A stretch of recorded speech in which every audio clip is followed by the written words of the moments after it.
Let's start with a question. Have you ever felt like you're sprinting through life, constantly trying to keep up with the demands you've placed on yourself, only to find that you're exhausted before you even reach the finish line? Perhaps you've set goals with the best intentions, getting fit, starting a meditation practice, eating healthier, or working on your career. And somewhere along the way, the sheer effort began to weigh you down. It's a cycle so many of us know too well. We start strong, push ourselves harder, and then burn out before we've achieved the transformation we were after. But here's the truth most of us overlook. Discipline doesn't have to feel like a battlefield. It doesn't have to drain you of joy, energy, or peace. In fact, there's a path to discipline that feels more like a dance, steady, purposeful, and in harmony with the rhythm of your life. You might be thinking, that sounds nice, but how? Well, let's pause here for a moment. Before we dive into principles or techniques, let's explore a story, one that might feel familiar to anyone who's ever struggled to keep moving forward without losing themselves along the way. Ravi had always been an achiever. He thrived on structure and accomplishment, priding himself on his ability to set goals and crush them. After years of hearing about the perfect morning routine from podcasts, books, and productivity gurus, Ravi decided to overhaul his mornings. He wanted to become one of those people who woke up at 5 a.m., ran 5 miles, meditated, read for an hour, and then started the workday feeling invincible. For the first 2 weeks, it worked. Ravi woke up early, laced up his running shoes, and tackled his new routine with enthusiasm. He felt proud, almost smug, as if he had unlocked a secret that most people never figure out. But soon, cracks started to appear. One day he woke up and felt exhausted. He tried to push through, blaming his fatigue on a lack of willpower. But as the days went on, the weight of maintaining the routine began to feel heavier and heavier.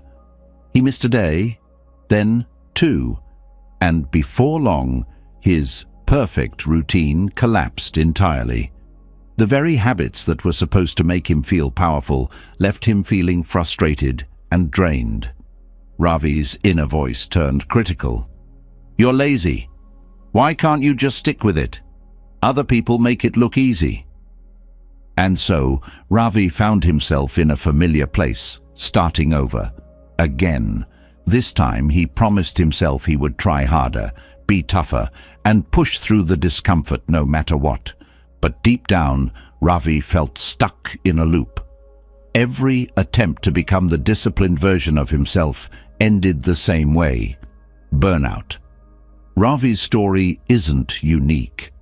In fact, it's the story of countless people who equate discipline with forcing themselves to endure hardship, ignoring the signals from their body and mind, telling them to pause, breathe, and reassess. What Ravi, and so many of us, missed is that discipline isn't about perfection. It's not about punishing yourself into becoming someone else. Discipline, at its heart, is about alignment. It's about finding balance between effort and ease, between striving and surrendering. This is where wisdom from Buddhism offers a perspective that feels like a deep breath of fresh air. The Buddha taught that the path to lasting change lies not in extremes, but in the middle way, a state of balance where effort is guided by purpose, not by punishment. The middle way doesn't demand that you overwork yourself until you collapse, nor does it allow you to abandon your goals entirely. Instead, it invites you to move forward with intention, mindfulness, and compassion. When Ravi discovered this perspective, everything shifted. He stopped trying to force himself into routines that felt rigid and unnatural. Instead, he started asking himself questions. What do I need right now to feel grounded? How can I approach this goal with kindness instead of criticism. Instead of trying to wake up at 5 a.m. every single day, he allowed himself flexibility. Some mornings he walked instead of running. Other days, he spent extra time meditating or journaling if his mind felt heavy. And for the first time, Ravi began to experience discipline not as a burden, but as a source of energy and clarity. He realized that success didn't mean sticking to an arbitrary set of rules. It meant showing up for himself with patience, persistence, and self-awareness. It's easy to get caught up in the hustle culture mindset, where self-discipline is glorified as the ability to push through no matter the cost. But what if the cost is your well-being? What if the very effort you're making is what's holding you back from lasting growth? The story of Ravi reminds us that discipline isn't just about getting things done. It's about how you get them done. Are you moving forward with a sense of balance, or are you fighting an uphill battle against yourself? Are you being kind to your own limitations, or are you ignoring them in the name of progress? Buddhism offers a gentle but powerful reminder. Discipline is most effective when it's rooted in self-awareness. It's not about suppressing your needs or forcing yourself to achieve unrealistic goals. It's about listening to what your mind, body, and spirit are telling you and creating a rhythm of effort that feels sustainable. When you start approaching discipline from a place of balance, everything changes. You feel lighter, not because your goals are easier, but because you're no longer carrying the unnecessary weight of guilt, shame, or self-judgment. You become more consistent because you're working with yourself instead of against yourself. And most importantly, you begin to experience a sense of joy in the process. Think about the last time you'd worked on something you genuinely enjoyed. Maybe it was a hobby, a creative project, or a skill you wanted to learn. Chances are the effort didn't feel draining because it was fueled by passion and curiosity. That's the kind of energy sustainable discipline creates. It transforms tasks into opportunities for growth, not obligations to check off a list. As you take your next step, remember this: discipline is not a race. It's not about how quickly you can achieve a goal or how perfectly you can stick to a routine. It's about cultivating a way of living that supports your growth while honoring your limits. The goal isn't to exhaust yourself. It's to discover a rhythm that feels steady, balanced, and uniquely yours. So the next time you find yourself slipping into the cycle of overworking and burning out, pause.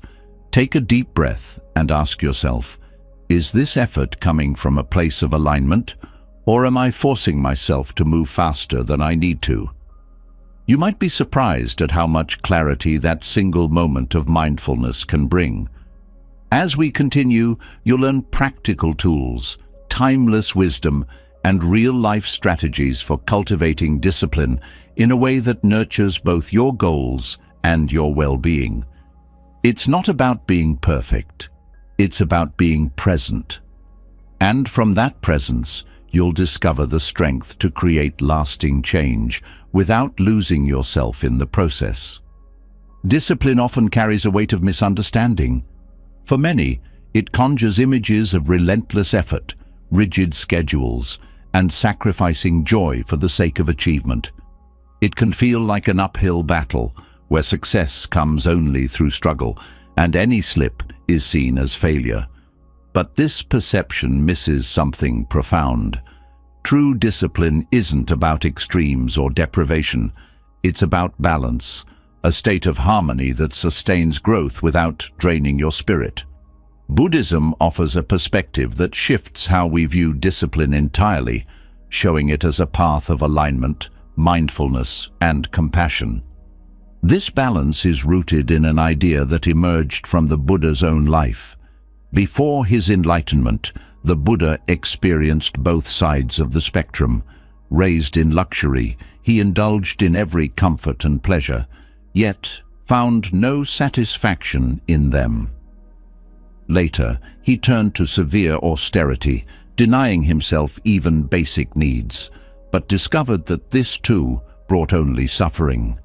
Neither indulgence nor harsh denial led to peace. It was only when he embraced the middle way, a path free from the extremes, that he found clarity and liberation.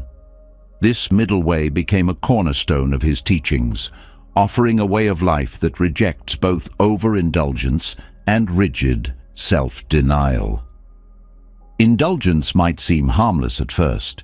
It often begins with a desire for comfort, a way to escape stress, boredom, or discomfort. Whether it's reaching for an extra slice of cake, binge-watching shows, or scrolling endlessly on social media, indulgence can feel like a harmless reward, but it comes with a cost. Over time, it dulls the mind and creates dependency on fleeting pleasures.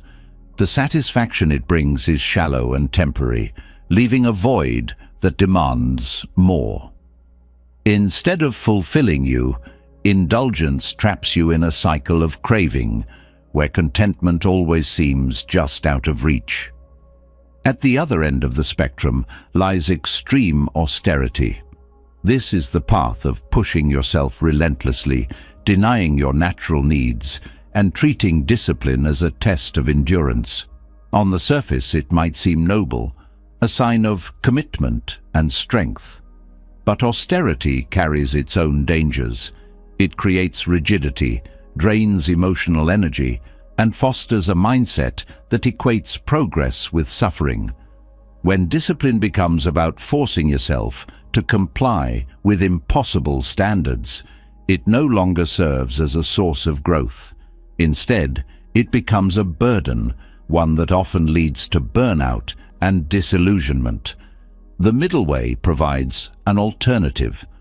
It's not about finding a perfect midpoint between indulgence and austerity, but about cultivating a dynamic sense of balance. Life is constantly changing, and so are you. Balance isn't something you achieve once and hold on to forever. It's something you adjust and recalibrate, moment by moment. This approach allows discipline to be fluid and adaptable rather than rigid and punishing. Awareness is the foundation of this balance. When you become aware of your tendencies, whether toward overindulgence or excessive effort, you gain the power to make conscious choices. Awareness isn't about judgment or criticism. It's about seeing clearly. For instance, if you notice yourself procrastinating, it might be a sign that you're overwhelmed or disconnected from your purpose. If you find yourself pushing through exhaustion, it might be time to reflect on whether your efforts are driven by fear or genuine intention. Awareness helps you pause, reassess, and choose actions that align with your well-being. Flexibility is another essential element of balance. Discipline often fails because it's treated as an all-or-nothing endeavor. If you miss a day at the gym or deviate from your routine, it's easy to feel like you failed entirely. But flexibility allows you to adapt without guilt or shame. It recognizes that life is unpredictable and that discipline must evolve with your circumstances. Some days, rest might be the most disciplined choice you can make. Other days, a small step forward might be all you can manage, and that's enough. Flexibility transforms discipline from a rigid structure into a supportive framework. Patience is equally vital. In a culture that glorifies quick results, it's tempting to rush toward outcomes or expect instant transformation. But real growth unfolds slowly. The middle way teaches you to trust the process, focusing on steady, sustainable progress rather than immediate gratification. Patience allows you to move forward without the pressure of urgency, creating space for resilience and consistency. Compassion underpins this entire approach. It's easy to be hard on yourself when you fall short or struggle to maintain discipline. Self-criticism often masquerades as motivation, but it does more harm than good. Compassion, on the other hand, softens the edges of discipline. It reminds you that mistakes and setbacks are part of the journey, not signs of failure. When you approach yourself with kindness, you create an environment where discipline can thrive. Compassion isn't indulgence. It's the recognition that growth requires care as much as effort. To walk the middle way, it's also important to redefine success. Success isn't about achieving perfection or ticking off every item on your to-do list. It's about aligning your efforts with what truly matters to you. When success is measured by connection to purpose rather than external results, discipline becomes meaningful. You stop striving for arbitrary goals and start focusing on actions that bring fulfillment. This shift allows you to celebrate progress rather than dwell on what's left undone. Mindfulness is the thread that ties everything together. It's the practice of staying present, noticing your thoughts, feelings and actions without judgment. Mindfulness helps you recognize when you're veering into extremes and gently guides you back to balance. If you're tempted to skip a task because it feels overwhelming, mindfulness helps you discern whether you need rest or simply a shift in perspective. If you're pushing too hard, mindfulness reminds you to pause and breathe. It creates space for intentional choices, making discipline a practice of awareness rather than force. Simplicity is another gift of the middle way. Complexity often leads to overwhelm, and overwhelm pulls you away from balance. Simplifying your approach to discipline, whether by focusing on one meaningful goal at a time or letting go of unnecessary distractions, creates clarity. Simplicity isn't about doing less for the sake of it. It's about prioritizing what truly aligns with your values. When your efforts are focused and intentional, discipline becomes lighter and more effective. The beauty of the middle way is that it transforms discipline from a struggle into a practice of harmony. It allows you to pursue your goals without sacrificing your well-being. It creates space for joy and ease, even in the midst of effort. This isn't just a framework for achieving success. It's a way of living that brings you closer to peace, fulfillment, and freedom. As you walk this path, remember that balance is a practice, not a destination. It's a commitment to showing up for yourself with patience, mindfulness, and compassion, even when the journey feels uncertain. The middle way offers a gentle yet powerful approach to discipline, one that nurtures growth without depleting your spirit. And in that balance, you'll find not only the strength to move forward, but the wisdom to enjoy the process every step of the way. Discipline grounded in balance unlocks a sense of clarity and steadiness, but its true strength is revealed when paired with mindfulness. While balance offers the foundation for sustainable effort, mindfulness transforms how you engage with every step of your journey. It's the difference between moving through life on autopilot and showing up fully present for each moment. The practice of mindful self-discipline doesn't just keep you focused, it helps you preserve energy, deepen your connection to purpose, and prevent exhaustion before it takes hold. Mindfulness in self-discipline is about paying close attention to your actions, thoughts, and intentions. It's about noticing not only what you do, but also why you do it and how you feel as you're doing it. Without mindfulness, discipline can easily turn into a mechanical process, driven by habit rather than awareness. When this happens, even the most well-intentioned efforts can become draining. Mindfulness changes this by inviting you to approach discipline with curiosity, intention, and care. It's not just about what you accomplish, it's about how you engage with the process. One of the most powerful ways mindfulness enhances self-discipline is by creating a sense of clarity. When you're mindful, you become attuned to what truly matters. It's easy to lose focus in a world filled with distractions, but mindfulness brings you back to the present moment. It helps you see where your energy is being directed and whether that aligns with your goals. For example, if you find yourself spending hours on tasks that feel urgent but aren't meaningful, mindfulness allows you to pause, reflect, and redirect your efforts. This clarity prevents you from wasting energy on activities that don't serve your higher purpose. Mindfulness also strengthens your ability to stay present with challenging tasks. Often, the hardest part of discipline is simply starting.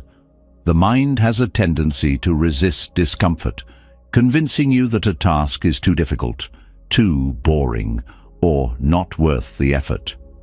Mindfulness helps you recognize these thoughts for what they are, temporary reactions rather than truths. Instead of getting caught up in avoidance or procrastination, you can acknowledge the resistance and take the first step anyway. By bringing your attention fully to the present moment, mindfulness allows you to break down even the most daunting tasks into manageable steps, making progress feel achievable rather than overwhelming. Another key benefit of mindful self-discipline is its ability to prevent burnout. When you're not mindful, it's easy to push yourself too hard, ignoring the signs that your body or mind need rest. This often leads to exhaustion, frustration, and a sense of disconnection from your goals. Mindfulness helps you tune into these signals early, allowing you to adjust your approach before burnout sets in. For example, if you notice that your focus is slipping or your energy is low, mindfulness gives you the space to pause, breathe, and recharge. This doesn't mean abandoning your efforts. It means approaching them with greater wisdom and care. Mindfulness also brings a sense of intention to your actions. Instead of going through the motions, you become deeply aware of why you're doing what you're doing. This connection to intention makes discipline feel more meaningful and rewarding. For instance, if your goal is to develop a daily meditation practice, mindfulness helps you stay connected to the purpose behind that goal. You're not just meditating because it's something you should do. You're meditating because it aligns with your desire for greater peace, clarity, and well-being. This sense of intention transforms discipline from a chore into a practice of self-care. One of the most practical ways to incorporate mindfulness into self-discipline is through the practice of pausing. A pause is a moment of intentional stillness, where you step back from your actions and reflect on what you're doing and why. This can be as simple as taking a deep breath before starting a task or checking in with yourself midway through a project. Pausing allows you to reset your focus, assess your energy, and ensure that your efforts are aligned with your values. It also creates space for gratitude, helping you appreciate the progress you've made rather than fixating on what's left to do. Mindfulness also invites you to approach discipline with kindness rather than harshness. Many people view discipline as a form of self-control, where success depends on how well you can force yourself to stick to a plan. But this approach often leads to guilt and self-criticism when you fall short. Mindful self-discipline takes a different path. It encourages you to be gentle with yourself, recognizing that growth is a process and that setbacks are natural. Instead of punishing yourself for mistakes, you can use them as opportunities to learn and adjust. This kindness doesn't weaken discipline. It makes it more resilient by creating a supportive environment for growth. A critical aspect of mindful self-discipline is learning to focus on the present moment rather than becoming overly fixated on future outcomes. It's natural to have goals, but when your attention is constantly pulled towards the end result, you miss the richness of the journey. Mindfulness helps you stay grounded in the here and now, allowing you to fully engage with each step of the process. This presence not only enhances your performance, but also brings a sense of fulfillment to your efforts. You begin to see each action as valuable in its own right, rather than as merely a means to an end. Mindfulness also helps you navigate the emotional ups and downs that often accompany discipline. There will be days when motivation comes easily, and others when it feels like an uphill battle. Without mindfulness, these fluctuations can be frustrating and discouraging. But with mindfulness, you can approach them with curiosity and acceptance. If you're feeling unmotivated, instead of judging yourself, you can explore what's behind that feeling. Maybe you're tired, or maybe you've lost sight of why the goal matters to you. Mindfulness helps you address these challenges with compassion, allowing you to find solutions rather than getting stuck in self-doubt. Another way mindfulness supports self-discipline is by helping you cultivate a sense of gratitude. Discipline often focuses on what needs to be done, but mindfulness reminds you to appreciate what you've already accomplished. This shift in perspective can be incredibly motivating. When you take a moment to acknowledge your progress, no matter how small, it fuels your determination to keep going. Gratitude also keeps you connected to the positive impact of your efforts, making the process feel more rewarding and less burdensome. Mindfulness encourages you to simplify your approach to discipline. Complexity can be overwhelming, leading to confusion and frustration. By staying mindful, you can identify what truly matters and let go of unnecessary distractions. This doesn't mean taking shortcuts or avoiding effort. It means focusing your energy on what aligns with your values and goals. When your efforts are intentional and streamlined, discipline feels lighter and more manageable. A mindful approach to discipline also strengthens your relationship with yourself. It fosters self-awareness, helping you understand your strengths, weaknesses, and tendencies. This understanding allows you to tailor your approach to discipline in a way that works for you. For example, if you know that you're more productive in the morning, mindfulness helps you prioritize your most important tasks during that time. If you tend to lose focus in the afternoon, mindfulness encourages you to build in breaks or shift to less demanding activities. This personalization makes discipline more effective and sustainable. Mindfulness also helps you embrace impermanence, the understanding that everything, including your challenges, is temporary. When faced with difficulties, it's easy to feel stuck or overwhelmed. But mindfulness reminds you that no struggle lasts forever. This perspective brings a sense of calm and resilience, allowing you to navigate challenges with greater ease. It also encourages you to celebrate progress, knowing that even small steps contribute to meaningful change. Ultimately, mindful self-discipline is about creating a sense of harmony between effort and ease. It's not about forcing yourself to meet expectations or sacrificing your well-being for the sake of achievement. It's about showing up with intention, awareness, and care, trusting that each mindful step brings you closer to your goals. When discipline is rooted in mindfulness, it becomes a practice of alignment and self-respect, one that enhances your life rather than depleting it. And in that alignment, you'll find the focus, energy, and resilience to keep moving forward. The practice of mindfulness enriches discipline by anchoring your focus in the present and creating a sense of ease and clarity in every action. However, what truly sustains this practice over time is the power of intention. Intention isn't just a fleeting thought or a wish. It is the driving force that connects your actions to a deeper purpose. When intention becomes the foundation of discipline, every effort gains meaning, and every challenge feels worth enduring. Without intention, even the most well-structured plans lose their vitality. With it, discipline transforms from a burden into an act of self-alignment. Intention begins with clarity. To act with intention, you must first know what matters most to you.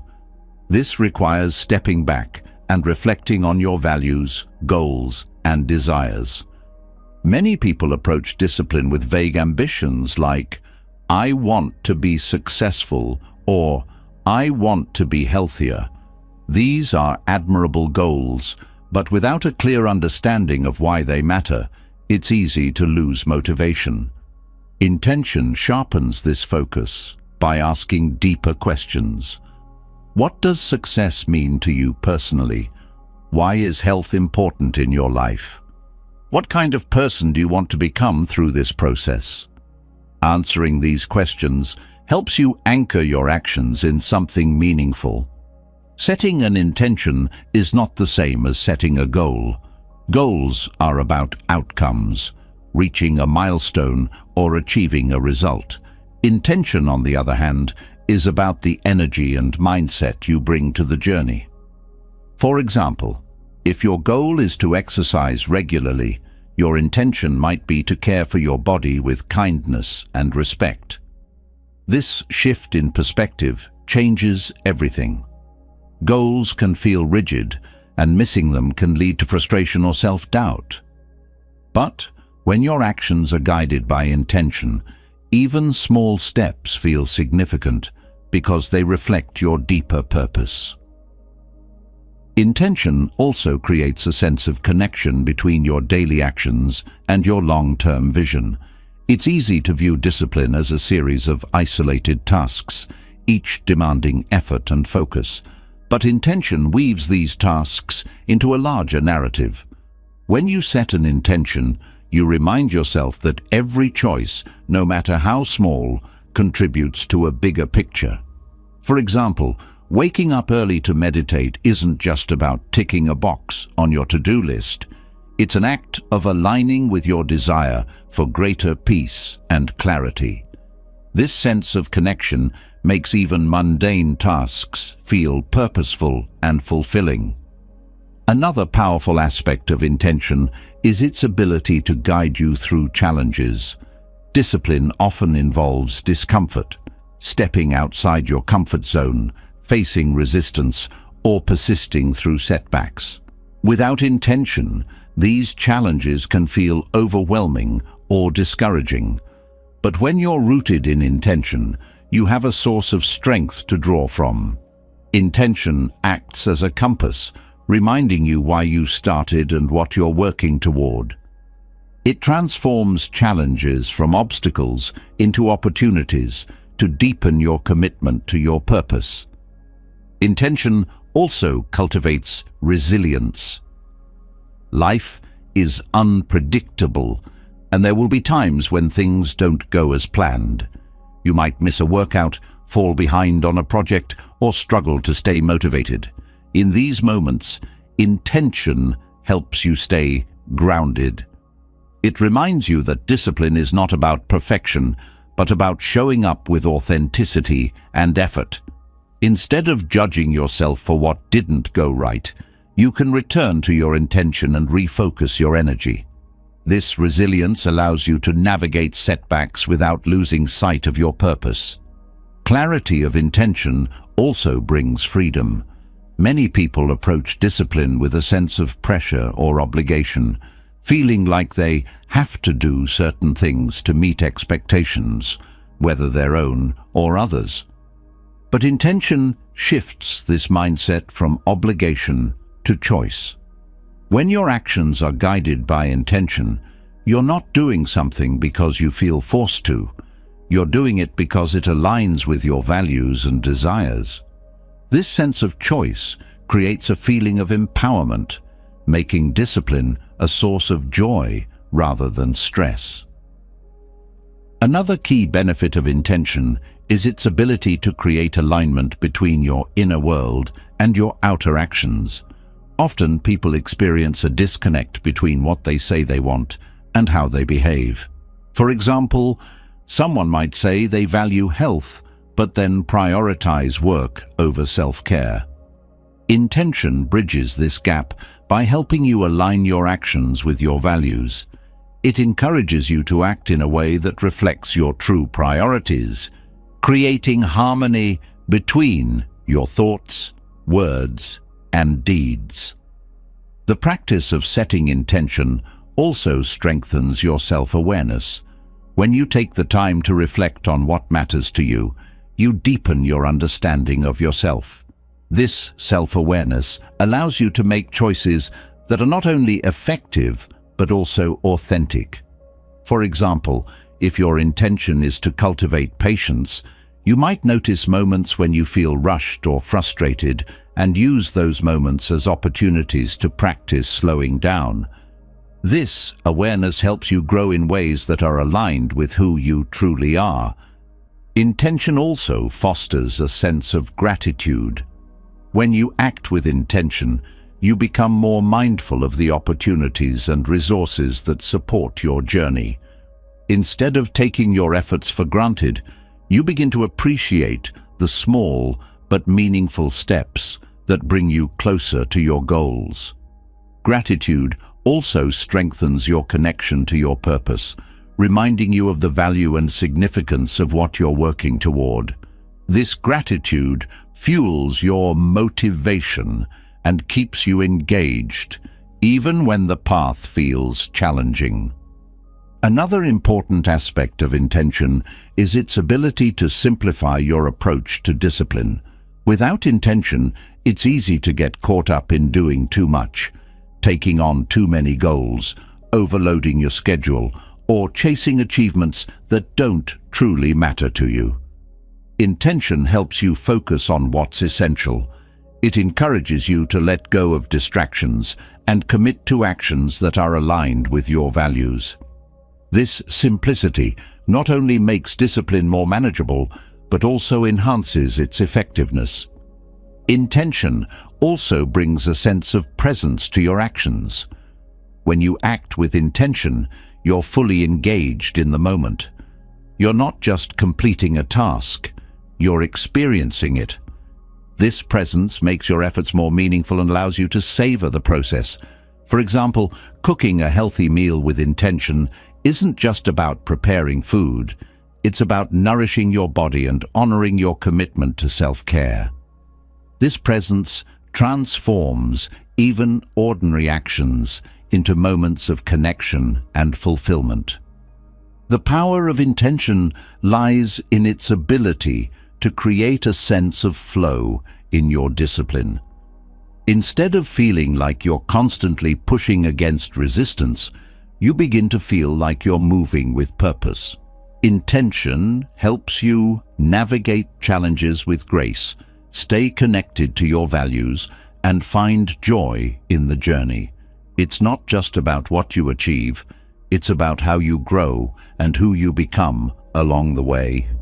By aligning your actions with intention, you unlock a deeper sense of meaning and motivation. Discipline becomes less about forcing yourself to meet expectations and more about honoring your purpose. This shift creates a sustainable approach to growth, one that nurtures your well-being while empowering you to pursue your goals.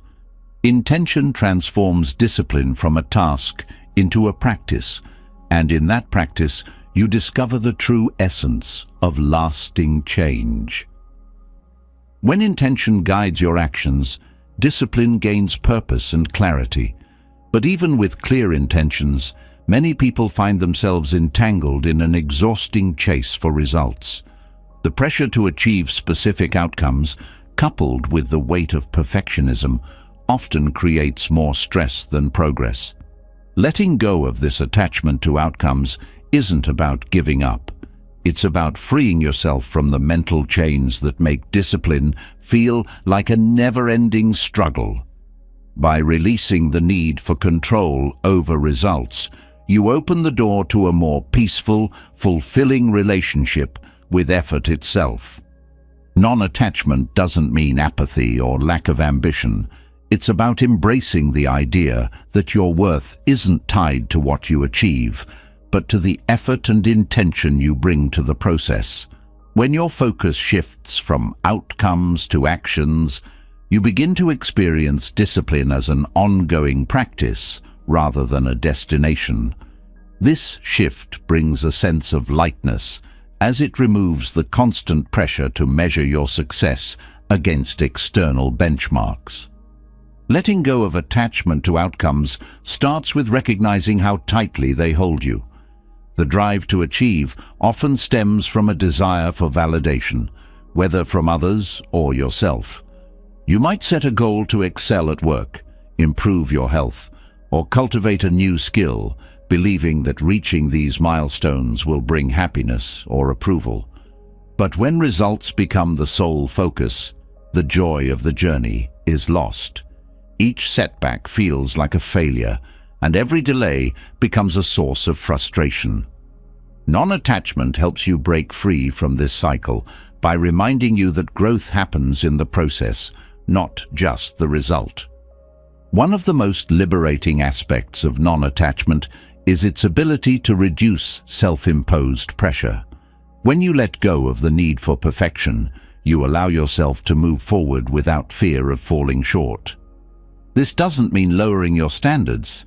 It means recognizing that perfection is an illusion.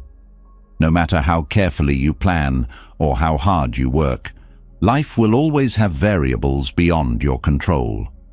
Accepting this reality doesn't diminish your efforts. It enhances them by grounding them in the present moment. Non-attachment also cultivates resilience. When you're not fixated on achieving a specific outcome, setbacks lose their power to derail you. Instead of seeing challenges as failures, you begin to view them as opportunities to learn and grow. This mindset shift fosters a sense of adaptability, allowing you to adjust your approach without feeling defeated. For example, if you're working toward a fitness goal and miss a workout, non-attachment helps you refocus on the next opportunity rather than dwelling on the missed session. It's not about ignoring your goals, but about approaching them with patience and perspective. Another benefit of releasing attachment to outcomes is the ability to stay connected to your values. When you're overly focused on results, it's easy to lose sight of why you started in the first place.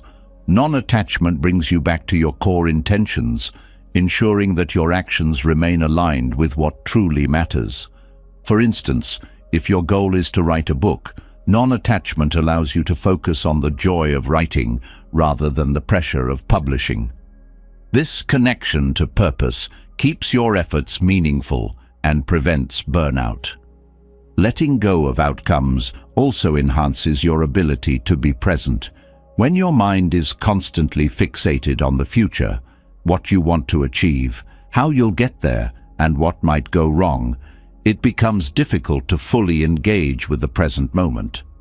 Non-attachment helps quiet this mental noise, allowing you to immerse yourself in the task at hand. This presence not only improves your performance, but also makes the process more enjoyable.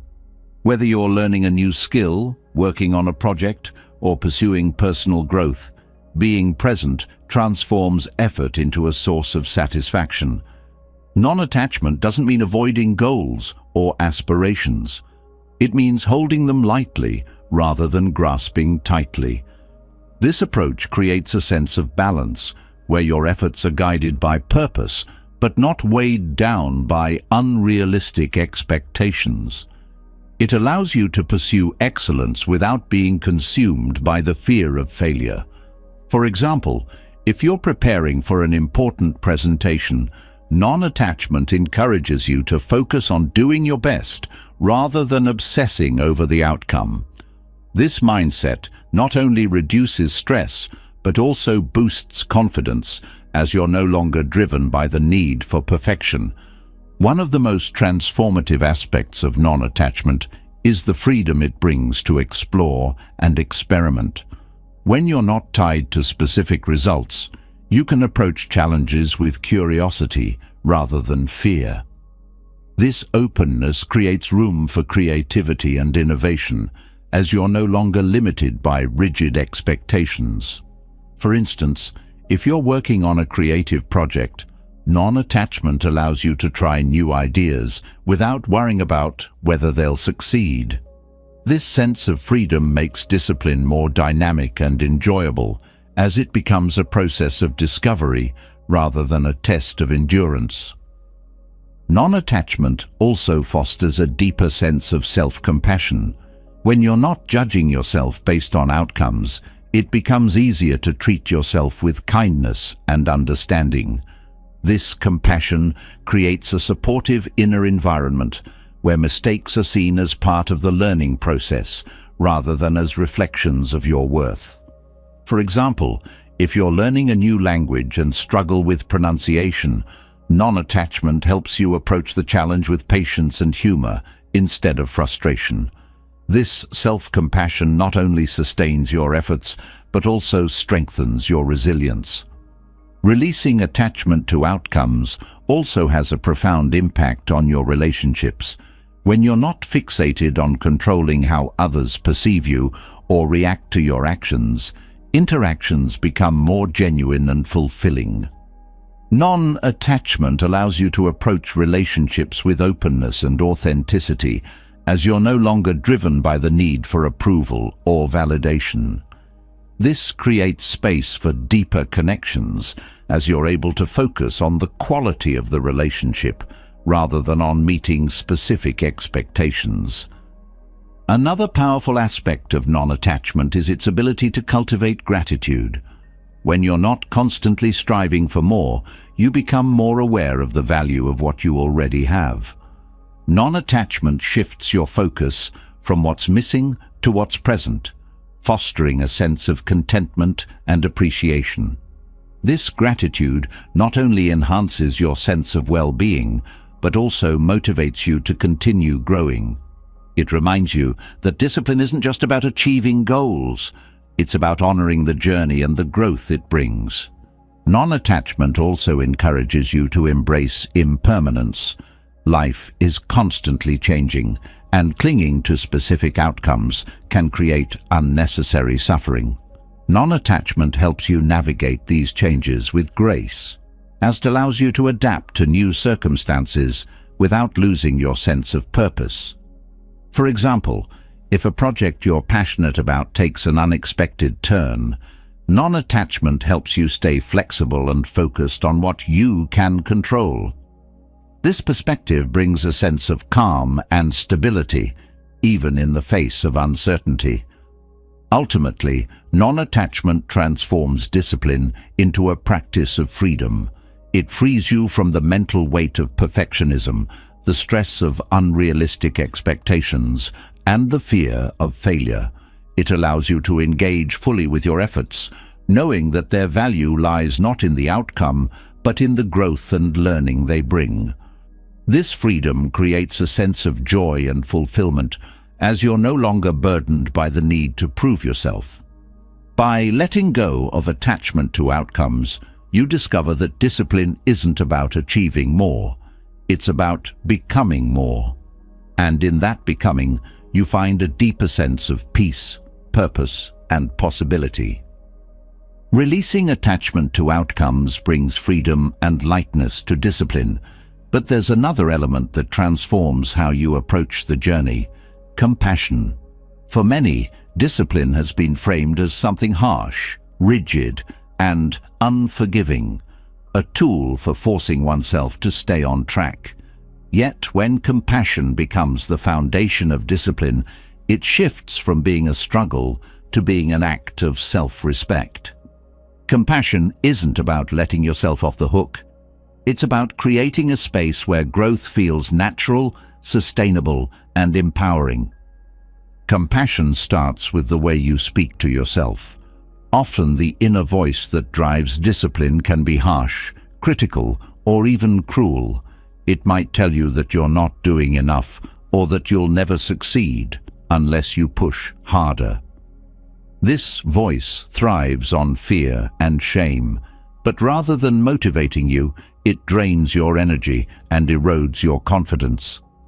Compassion replaces that voice with one that is understanding and supportive. It reminds you that mistakes are not failures but opportunities to learn, that progress is rarely linear, and that you're worthy of kindness even when you fall short. Self-kindness strengthens discipline because it nurtures resilience. When you approach challenges with compassion, you're less likely to give up at the first sign of difficulty. Instead of seeing setbacks as proof that you're incapable, you begin to see them as part of the process. Compassion allows you to recover quickly from mistakes because it keeps your focus on growth rather than judgment. For example, if you miss a workout or make an unhealthy choice, self-compassion helps you reflect on what happened without spiraling into guilt. This reflection creates space for adjustment and keeps you moving forward. Compassion also reduces the pressure to be perfect. Many people hold themselves to impossibly high standards, believing that anything less than perfection is failure. This mindset creates an environment of constant stress, where every slip feels catastrophic. Compassion offers a more realistic perspective. It acknowledges your humanity, your limitations, and the fact that no one gets everything right all the time. This understanding doesn't mean settling for mediocrity. It means accepting that effort and intention matter more than flawless execution. When you free yourself from the need to be perfect, discipline becomes a source of encouragement rather than a source of fear. Another important aspect of compassion is its role in maintaining motivation. Harsh discipline often relies on fear of failure, fear of judgment, fear of not being enough. While fear can create short bursts of effort, it's not a sustainable motivator. Over time, it leads to exhaustion, resentment, and avoidance. Compassion, on the other hand, motivates through care and connection. When you approach discipline with kindness, you're not forcing yourself to act out of fear. You're choosing to act because you value yourself and your goals. This motivation is deeper, more enduring, and far more rewarding. Compassion also fosters a sense of balance in discipline. Without compassion, it's easy to push yourself too hard, ignoring the signs that your body and mind need rest. This overexertion often leads to burnout, making it difficult to stay consistent. Compassion helps you recognize when it's time to pause and recharge. It encourages you to listen to your needs and honor them without guilt. For example, if you're working toward a goal and feel overwhelmed, compassion might prompt you to take a day off or adjust your approach. This balance ensures that your efforts are sustainable, allowing you to maintain discipline over the long term. The practice of compassion also enhances your relationship with discipline by shifting your focus from outcomes to the process itself. When you're compassionate with yourself, you're less likely to judge your progress based on external results. Instead, you begin to value the effort and intention you bring to each step. This perspective transforms discipline into a practice of self-care. It's no longer about proving something to yourself or others. It's about honoring your own growth and well-being. Compassion also creates an environment where you can take risks and embrace challenges without fear. Discipline often involves stepping outside your comfort zone, which can be intimidating. Without compassion, the fear of failure can hold you back, making it difficult to push beyond your limits. But when you approach challenges with kindness, you create a safety net for yourself. You know that even if you stumble, you'll treat yourself with understanding rather than criticism. This safety allows you to take bold steps and explore new possibilities with confidence. Another way compassion supports discipline is by helping you stay present. Harsh discipline often pulls your focus into the future, fixating on what you need to achieve or avoid. This forward focus can create anxiety and make the process feel overwhelming. Compassion brings you back to the present moment, encouraging you to take things one step at a time. It reminds you that the only moment you can truly act on is now. By staying present, you reduce stress and make your efforts more focused and effective. Compassion also strengthens your connection to your purpose. When you're compassionate with yourself, you're more likely to stay aligned with your values and intentions. This alignment makes discipline feel meaningful rather than mechanical. For example, if your goal is to build a meditation practice, compassion helps you approach each session with curiosity and care. You're not meditating to check a box or meet an expectation. You're meditating because it supports your well-being and growth. This sense of purpose makes it easier to stay committed, even when the journey feels challenging. Another powerful aspect of compassion is its ability to build trust in yourself. Harsh discipline often undermines this trust by creating a cycle of self-doubt and criticism. When you approach discipline with compassion, you begin to see yourself as an ally rather than an adversary. This trust fosters a sense of self-reliance and confidence, allowing you to approach your goals with greater ease. You're no longer battling yourself, you're working with yourself, creating a foundation of mutual respect and support. Compassion also extends beyond self-discipline to your interactions with others. When you practice self-kindness, it becomes easier to show kindness to those around you. This creates a ripple effect, as your compassionate approach inspires and uplifts others. For example, if you're leading a team or supporting a friend, your compassionate perspective can encourage them to approach their own challenges with patience and care. This interconnectedness enhances not only your personal growth, but also your relationships and community. Compassion transforms discipline into a practice of self-acceptance.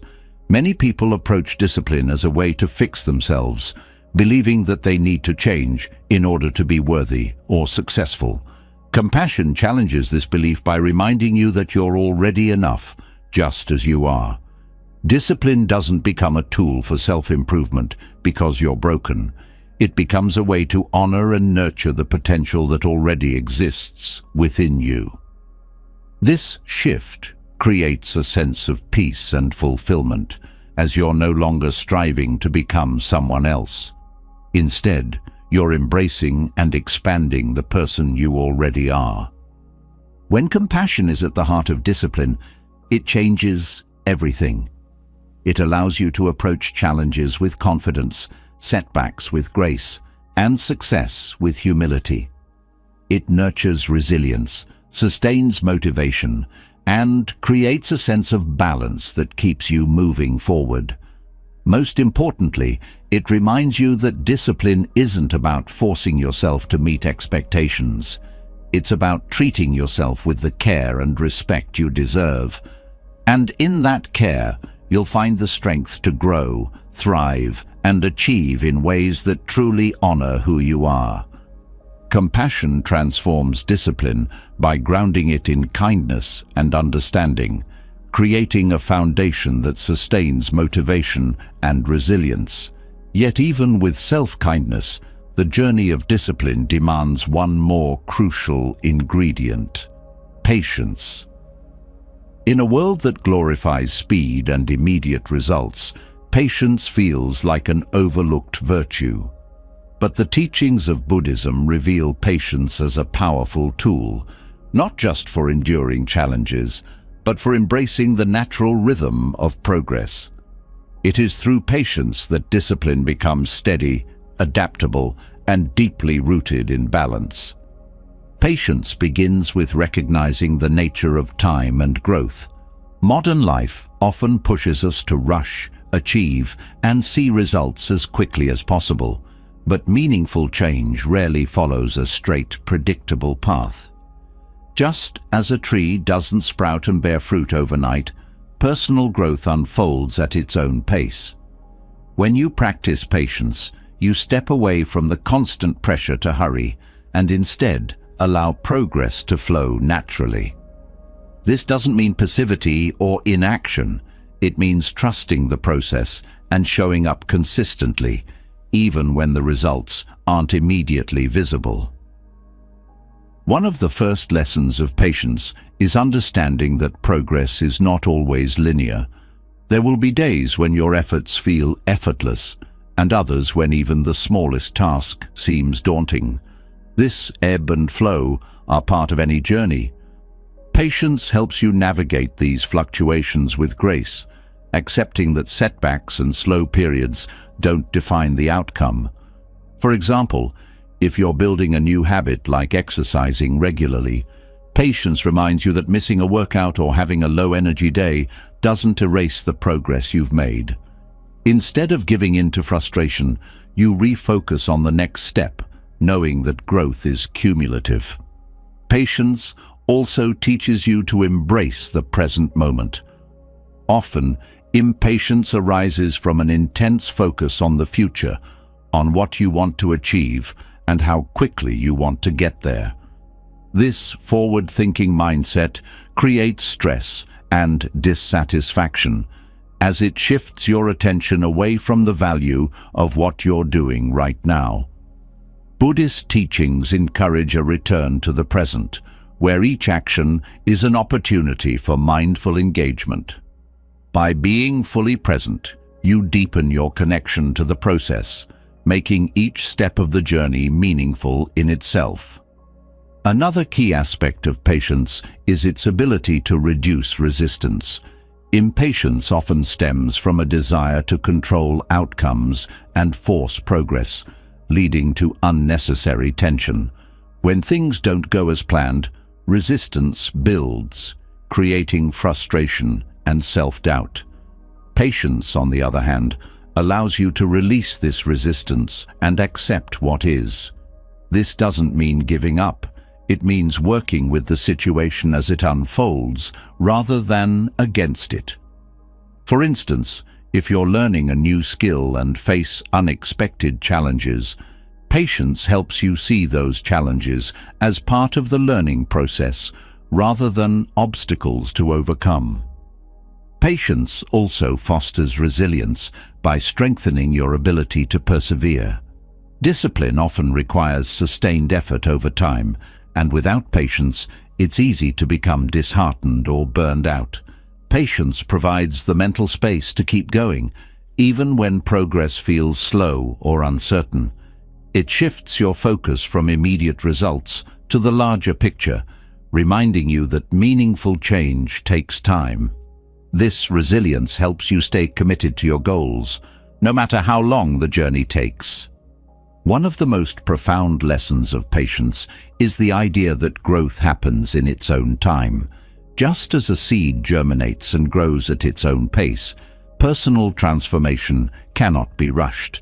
Impatience often comes from comparing yourself to others or holding yourself to unrealistic timelines. Patience helps you let go of these comparisons and honor your unique path. It allows you to trust that you are exactly where you need to be, even if it doesn't match your expectations. This trust creates a sense of inner peace, freeing you from the constant pressure to achieve. Patience also cultivates humility. When you're impatient, there's often an underlying assumption that you should be able to control every aspect of your progress. But the truth is, many factors are beyond your control. Patience helps you acknowledge this reality, fostering a sense of humility and acceptance. This humility doesn't diminish your efforts. It enhances them by aligning your actions with the natural flow of life. For example, if you're working on a creative project and encounter delays, patience allows you to adapt and grow with the process rather than fighting against it. Another important aspect of patience is its role in reducing stress. Impatience creates a constant sense of urgency, where every delay feels like a setback, and every challenge feels like a failure. This mindset is exhausting, both mentally and emotionally. Patience, however, brings a sense of calm and perspective. It reminds you that progress isn't a race, and that every step, no matter how small, contributes to your growth.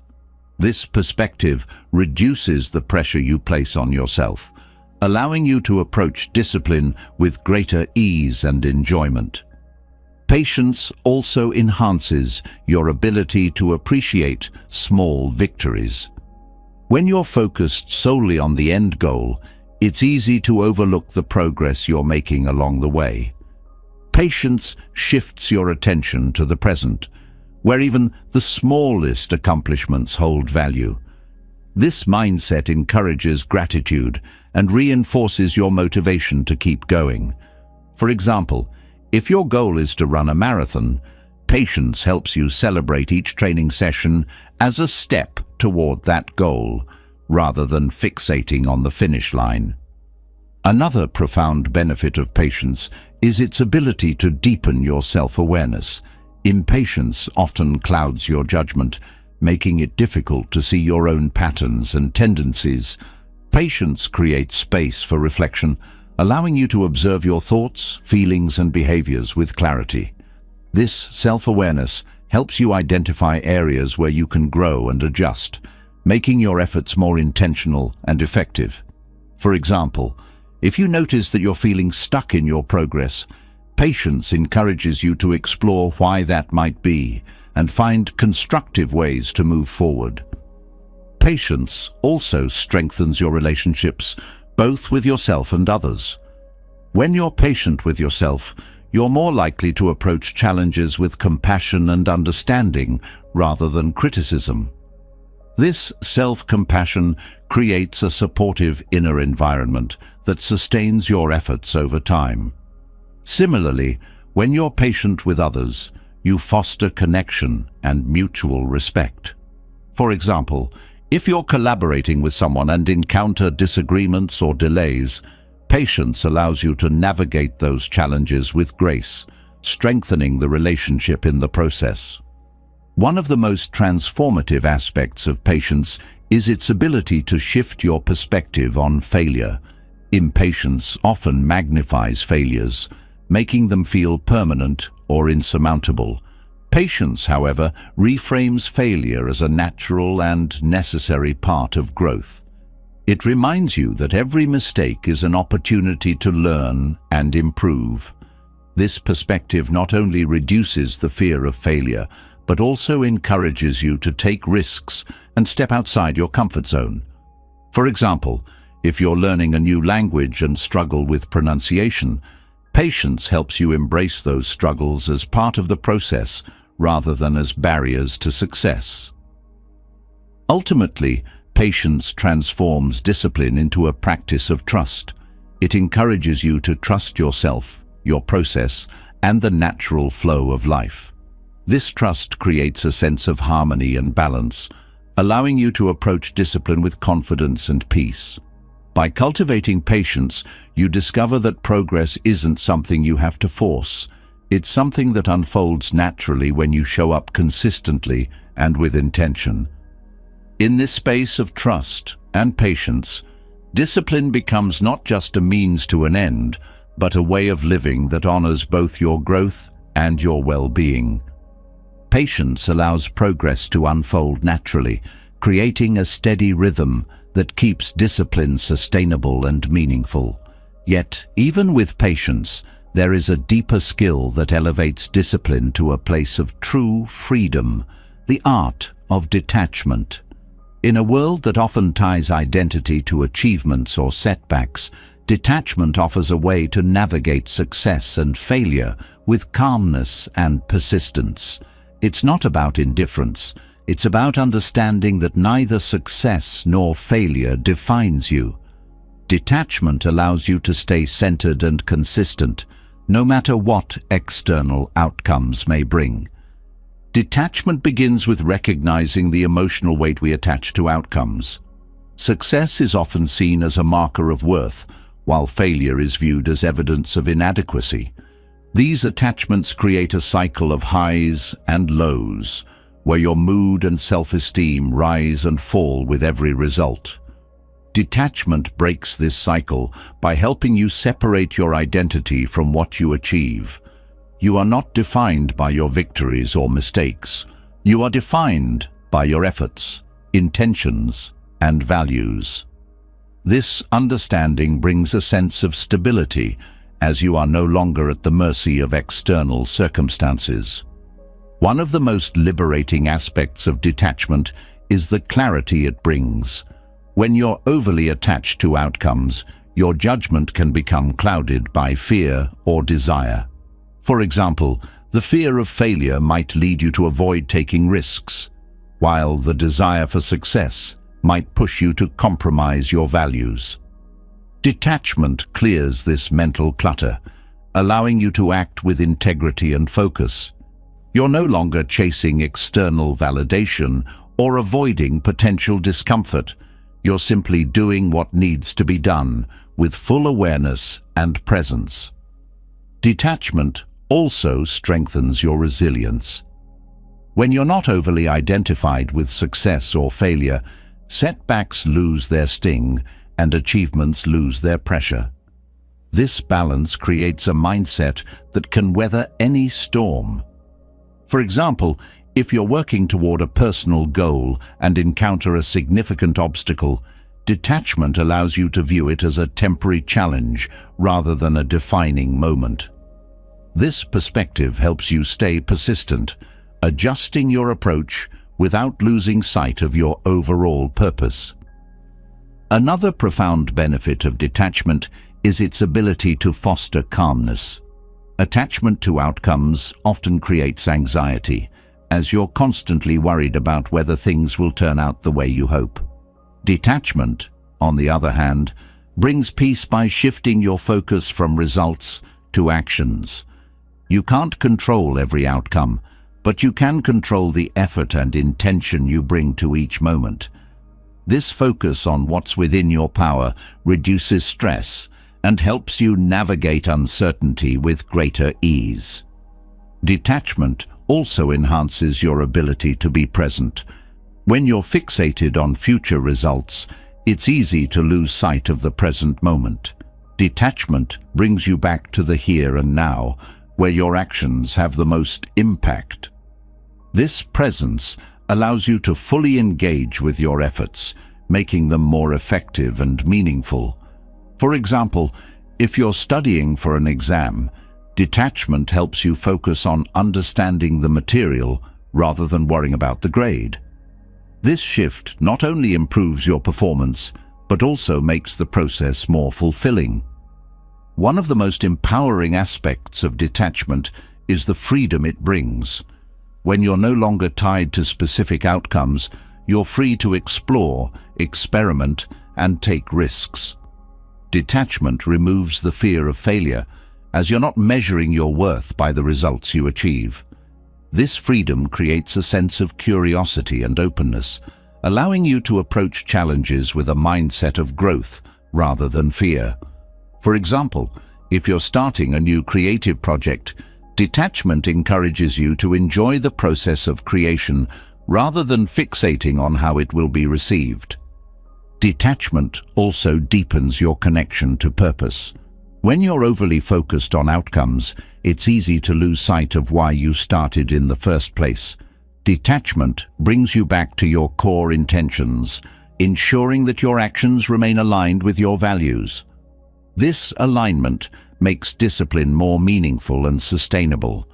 For example, if your goal is to improve your physical health, detachment helps you focus on the intrinsic benefits of feeling stronger and healthier, rather than on external measurements like weight or appearance. Another powerful aspect of detachment is its role in fostering humility. Success can be intoxicating, leading to a sense of pride or entitlement. Failure, on the other hand, can feel humiliating, shaking your confidence and self-worth. Detachment helps you maintain a balanced perspective, viewing both success and failure as temporary and external. This humility keeps you grounded, allowing you to approach each experience with gratitude and openness. For example, if you achieve a major milestone, detachment helps you celebrate it without becoming attached to it, knowing that the journey continues. Detachment also transforms your relationship with effort. When you're overly focused on results, effort can feel like a means to an end, something you endure to achieve a goal. Detachment changes this perspective, allowing you to find value in the effort itself. Each action becomes an opportunity to express your values, refine your skills, and grow as a person. This mindset makes discipline feel less like a chore and more like a practice of self-alignment. For example, if you're learning to play an instrument, detachment helps you enjoy the process of practicing rather than fixating on mastering a particular piece. Another important aspect of detachment is its ability to reduce comparison. Attachment to outcomes often leads to comparing yourself to others, measuring your success against their achievements. This comparison creates unnecessary pressure and distracts you from your own path. Detachment frees you from this trap, reminding you that everyone's journey is unique. When you're not tied to specific outcomes, you can appreciate your progress without feeling the need to compete or compare. This perspective fosters self-acceptance and allows you to celebrate your growth on your own terms. Detachment also encourages adaptability. When you're overly attached to a specific result, it's easy to become rigid in your approach, resisting change even when it's necessary. Detachment allows you to stay flexible, adjusting your actions based on the situation. This adaptability is essential for long-term success, as it helps you navigate unexpected challenges and seize new opportunities. For example, if you're pursuing a career goal and encounter a setback, detachment helps you pivot and explore alternative paths rather than feeling defeated. One of the most profound lessons of detachment is the understanding that success and failure are both temporary. No achievement is permanent, and no setback is final. This impermanence allows you to approach each experience with a sense of balance and perspective. Detachment reminds you that life is a continuous process of growth and change, and that your worth is not tied to any single moment or outcome. This perspective creates a sense of inner stability, allowing you to navigate life's ups and downs with grace.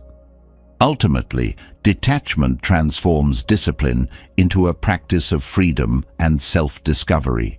It frees you from the mental weight of expectations, allowing you to engage fully with the present moment.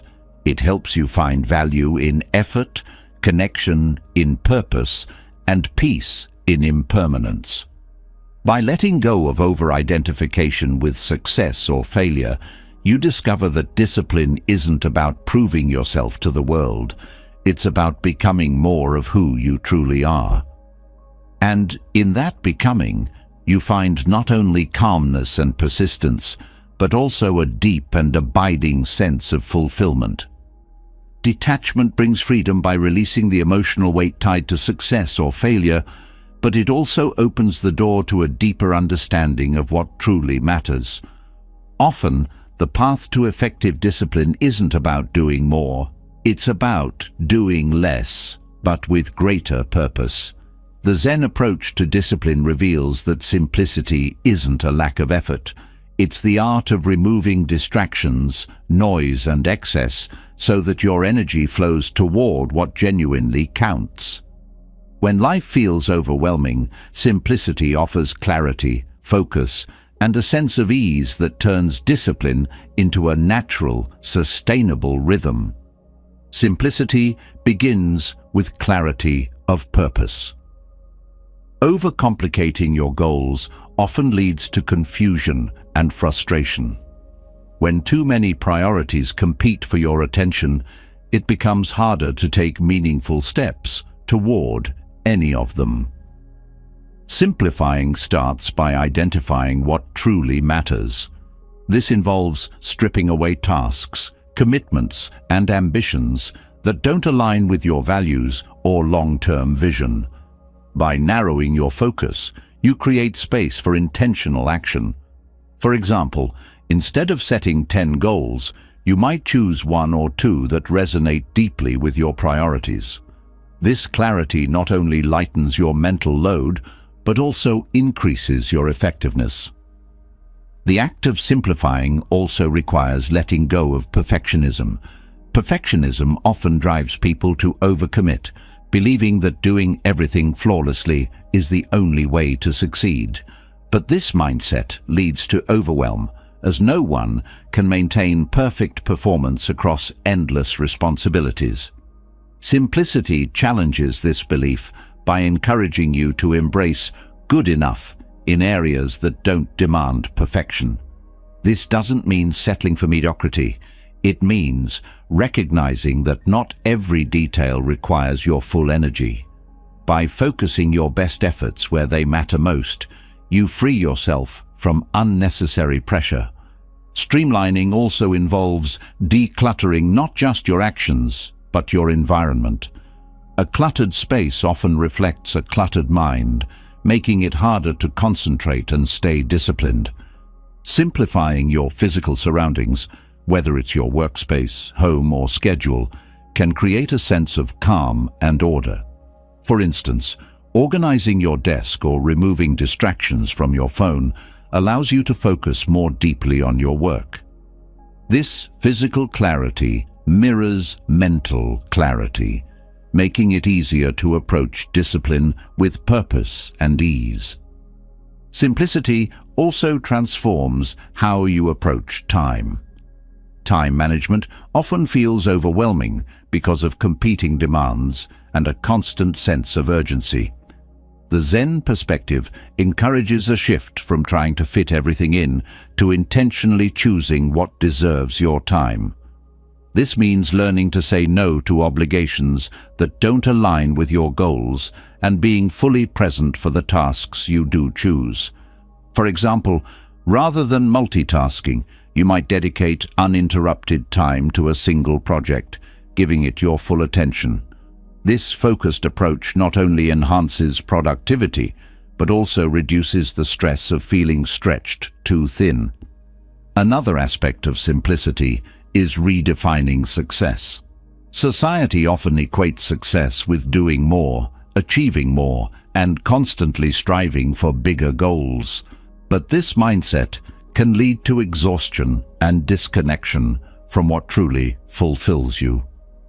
The Zen approach invites you to measure success by how aligned your actions are with your values, rather than by how much you accomplish. This shift allows you to let go of unnecessary pursuits and focus on what brings genuine satisfaction.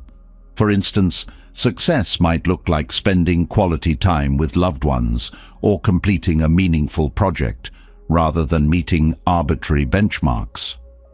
Simplifying also enhances your relationship with effort. When you try to do too much, effort can feel scattered and exhausting. By focusing on fewer, more meaningful actions, you make each effort count. This concentrated energy creates a sense of flow, where discipline feels less like a struggle and more like a natural part of your day. For example, if your goal is to build a meditation practice, simplicity might mean starting with just 5 minutes a day, rather than committing to an hour. This manageable step creates consistency, which is far more effective than sporadic bursts of effort. The practice of simplifying extends to how you set goals. Overly complex goals can feel overwhelming, making it harder to take action.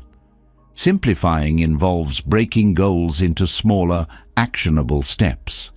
This approach makes progress feel achievable and keeps you motivated. For example, if your goal is to write a book, you might start by committing to writing for 20 minutes a day, rather than focusing on the entire manuscript. Each small step builds momentum, creating a steady path toward your larger vision. Simplicity also fosters resilience by reducing the mental load that comes with overcomplication. When your life is filled with too many commitments or responsibilities, even small challenges can feel insurmountable. Simplifying creates space for flexibility, allowing you to adapt to unexpected obstacles without becoming overwhelmed. For instance, if you have a streamlined schedule, it's easier to adjust when something urgent arises. This adaptability not only supports your discipline, but also enhances your overall sense of balance and well-being. Another benefit of simplicity is the freedom it brings from comparison. In a culture that often glorifies busyness and achievement, it's easy to feel inadequate if you're not constantly doing more. Simplifying helps you let go of the need to keep up with others and focus on what truly matters to you. This perspective fosters self-acceptance and allows you to celebrate your unique path without being distracted by external pressures. For example, if you prioritize spending time outdoors over pursuing a high-powered career, simplicity helps you honor that choice without feeling the need to justify it. Simplifying also creates space for reflection. When your life is overly complicated, it's hard to pause and evaluate whether your actions are aligned with your values. Simplicity encourages regular moments of introspection, where you can assess what's working, what's not, and what needs to change. This reflection allows you to course-correct and stay connected to your purpose. For example, you might realize that certain tasks or commitments are no longer serving you and choose to let them go, freeing up energy for what matters most. The Zen approach to simplicity also emphasizes the importance of intentionality. Simplifying isn't just about doing less, it's about doing what matters with greater focus and care. This means approaching each task with mindfulness, fully engaging with what you're doing rather than rushing through it. For instance, if you're preparing a meal, simplicity might mean savoring the process of chopping vegetables and cooking rather than multitasking or rushing to finish. This intentionality transforms even mundane actions into meaningful experiences, enhancing both discipline and enjoyment. Simplicity also helps you cultivate gratitude. When your life is less cluttered, it becomes easier to appreciate the small joys and accomplishments that often go unnoticed. Gratitude shifts your focus from what's missing to what's present, creating a sense of contentment and fulfillment. This perspective not only enhances your well-being, but also reinforces your motivation to stay disciplined. For example, taking a moment to appreciate the progress you've made toward a goal can remind you of why you started and inspire you to keep going. Another powerful aspect of simplicity is its ability to reduce stress. Overcomplication often creates a sense of urgency and pressure, where every task feels like a priority. Simplifying helps you distinguish between what's essential and what's not, reducing the mental noise that contributes to stress. This clarity allows you to approach discipline with a sense of calm and focus, making it easier to stay consistent. For instance, simplifying your morning routine by focusing on a few key habits can set a positive tone for the day without feeling rushed or overwhelmed. Ultimately, simplicity transforms discipline into a practice of alignment and ease. It allows you to let go of what's unnecessary, focus on what truly matters, and approach your efforts with clarity and purpose. By embracing simplicity, you create a life that feels both meaningful and manageable, where discipline is not a burden, but a natural expression of your values and intentions. Through this practice, you discover that success isn't about doing everything. It's about doing the right things with care and focus, and in that simplicity, you find the space to grow, thrive, and truly succeed. Simplicity clears the path, making space for intentional and focused effort. Yet, even with simplicity as a guiding principle, there's a need for a deeper structure, one that balances effort with rest and aligns discipline with a sense of purpose. The Noble Eightfold Path offers such a framework, one that weaves mindfulness, ethics, and wisdom into a harmonious way of living. This path is not just a guide for spiritual growth, but a practical approach to creating a disciplined life rooted in balance, clarity, and meaning. At its core, the Eightfold Path encourages a life where every action, thought, and intention is in alignment with a greater sense of harmony. Discipline becomes less about forcing results and more about cultivating a steady rhythm that nurtures both effort and renewal. This framework begins with the principle of right understanding, which serves as the foundation for all other aspects. Right understanding involves seeing the world as it is, free from illusions and misperceptions. It encourages you to approach discipline with clarity, recognizing the true nature of your goals and the obstacles you might face. By starting with a clear vision, you create a foundation that keeps your actions aligned with your intentions. Right intention builds on this clarity by encouraging you to act with purpose and integrity. Discipline without intention often feels hollow, as if you're chasing goals that lack meaning. The Eightfold Path emphasizes the importance of aligning your actions with your values, creating a sense of coherence between what you do and why you do it. This alignment makes discipline feel less like a burden and more like an expression of your deeper commitments. For instance, if your goal is to improve your health, right intention keeps your focus on the value of self-care rather than external pressures like appearance or social expectations. Right speech brings awareness to how you communicate, both with yourself and others. The words you use shape your mindset and influence your actions, making them a crucial aspect of discipline.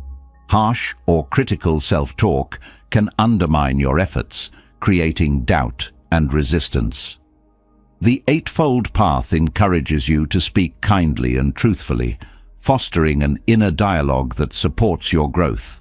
This compassionate communication extends to your interactions with others, creating relationships that reinforce your discipline rather than distract from it. Right action focuses on ethical behavior, reminding you that how you pursue your goals matters as much as the goals themselves. Discipline that disregards ethics often leads to short-term gains at the expense of long-term well-being.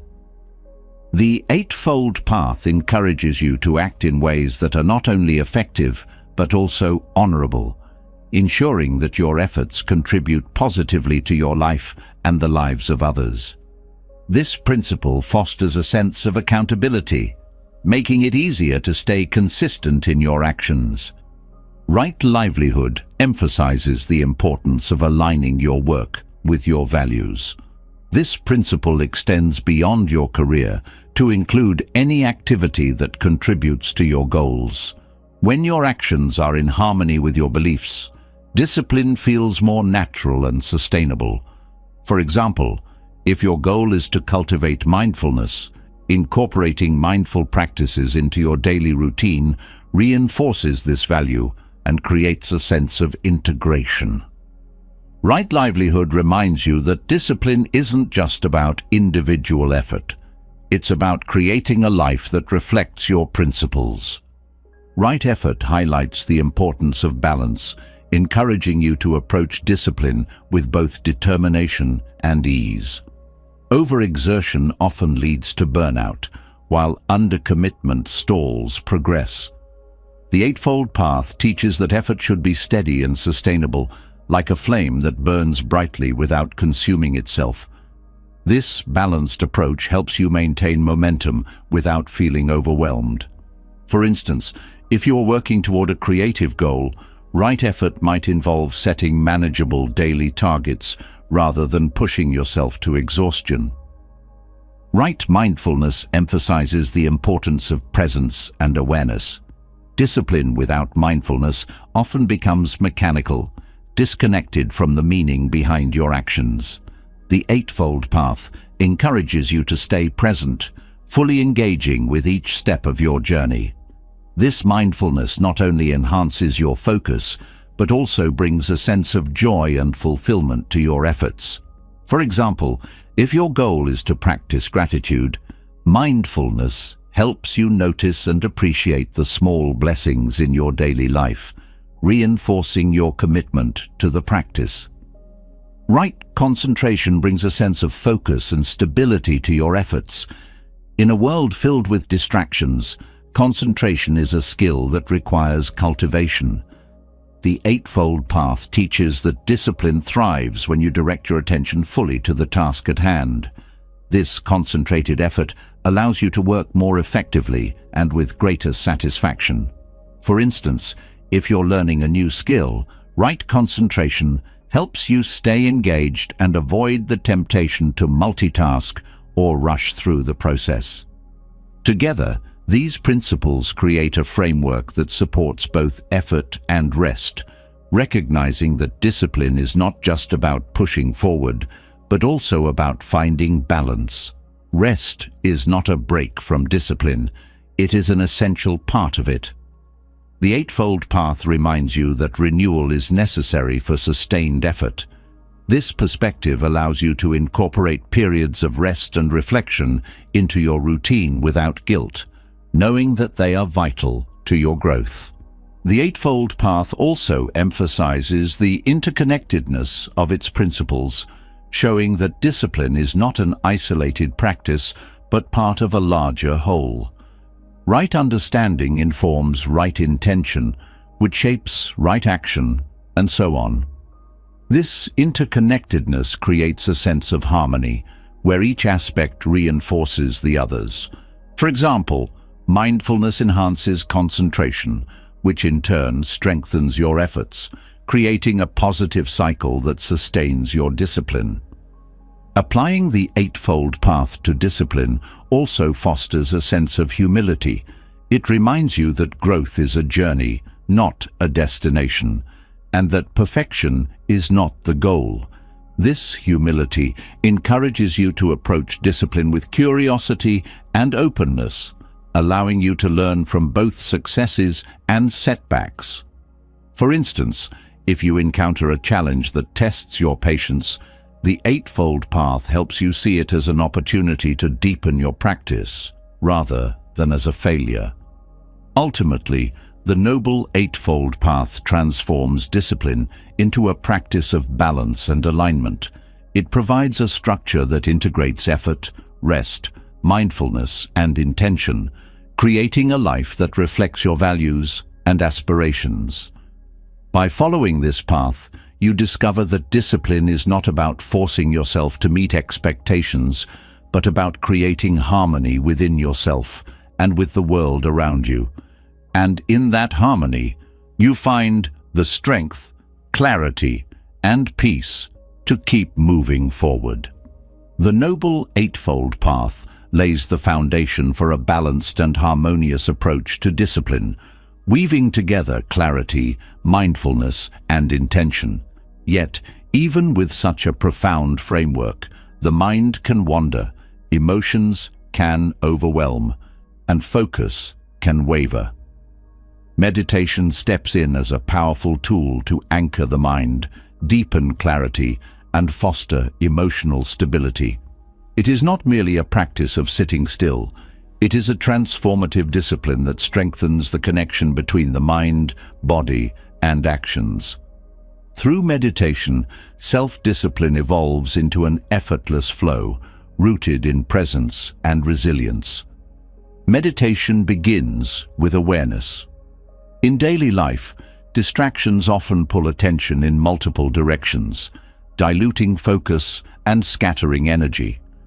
This fragmentation makes it difficult to stay consistent or committed to meaningful goals. Meditation trains the mind to return to the present moment, sharpening your ability to direct your attention intentionally. Over time, this heightened awareness carries into daily tasks, making discipline less about battling distractions and more about maintaining clarity. For instance, if you're trying to stay consistent with a morning routine, meditation helps you recognize when your mind starts to resist and brings you back to the purpose of your actions.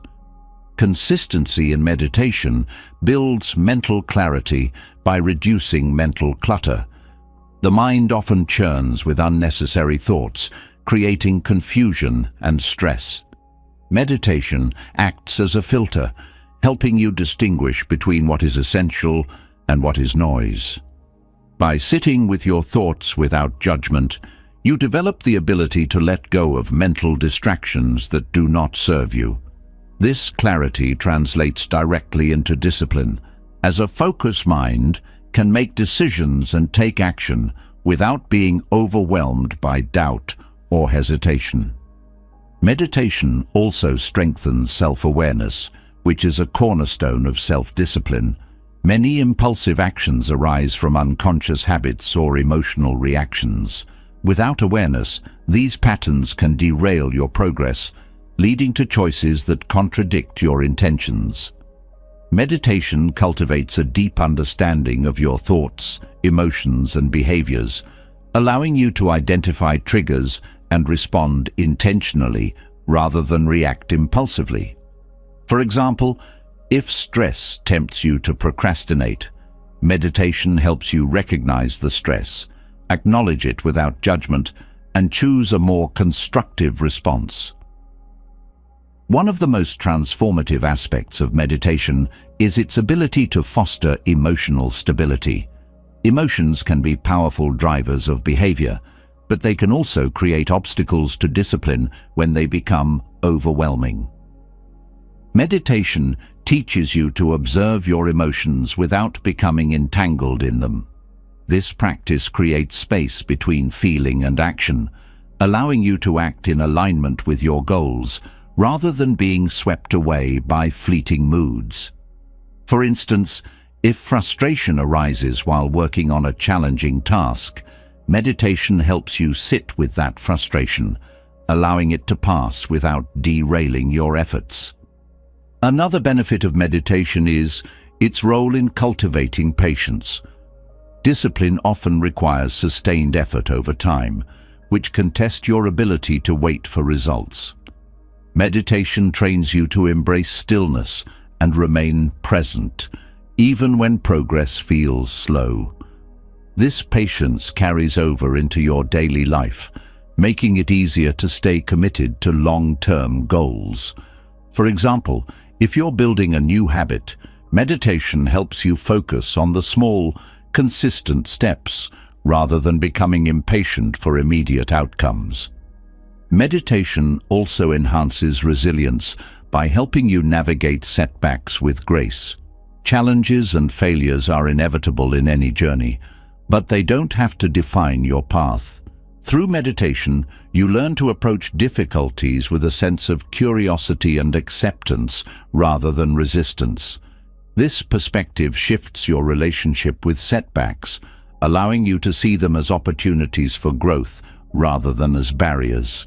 For instance, if you miss a day in your exercise routine, meditation helps you reflect on what happened without judgment and refocus on your next step. The regular practice of meditation also cultivates a sense of discipline within the practice itself. Sitting in meditation requires consistency, even when it feels challenging or uncomfortable. This act of showing up for yourself each day strengthens your ability to commit to other areas of your life. The discipline developed in meditation becomes a foundation for broader self-discipline, reinforcing your capacity to stay consistent in other pursuits. For example, The patience and focus you build in meditation can enhance your ability to stay engaged with a long-term project or goal.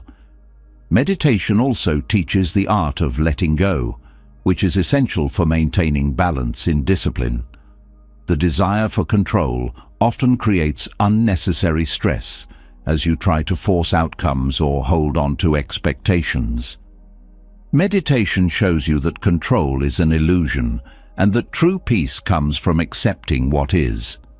This mindset allows you to approach discipline with a sense of ease, focusing on your efforts without becoming attached to specific results.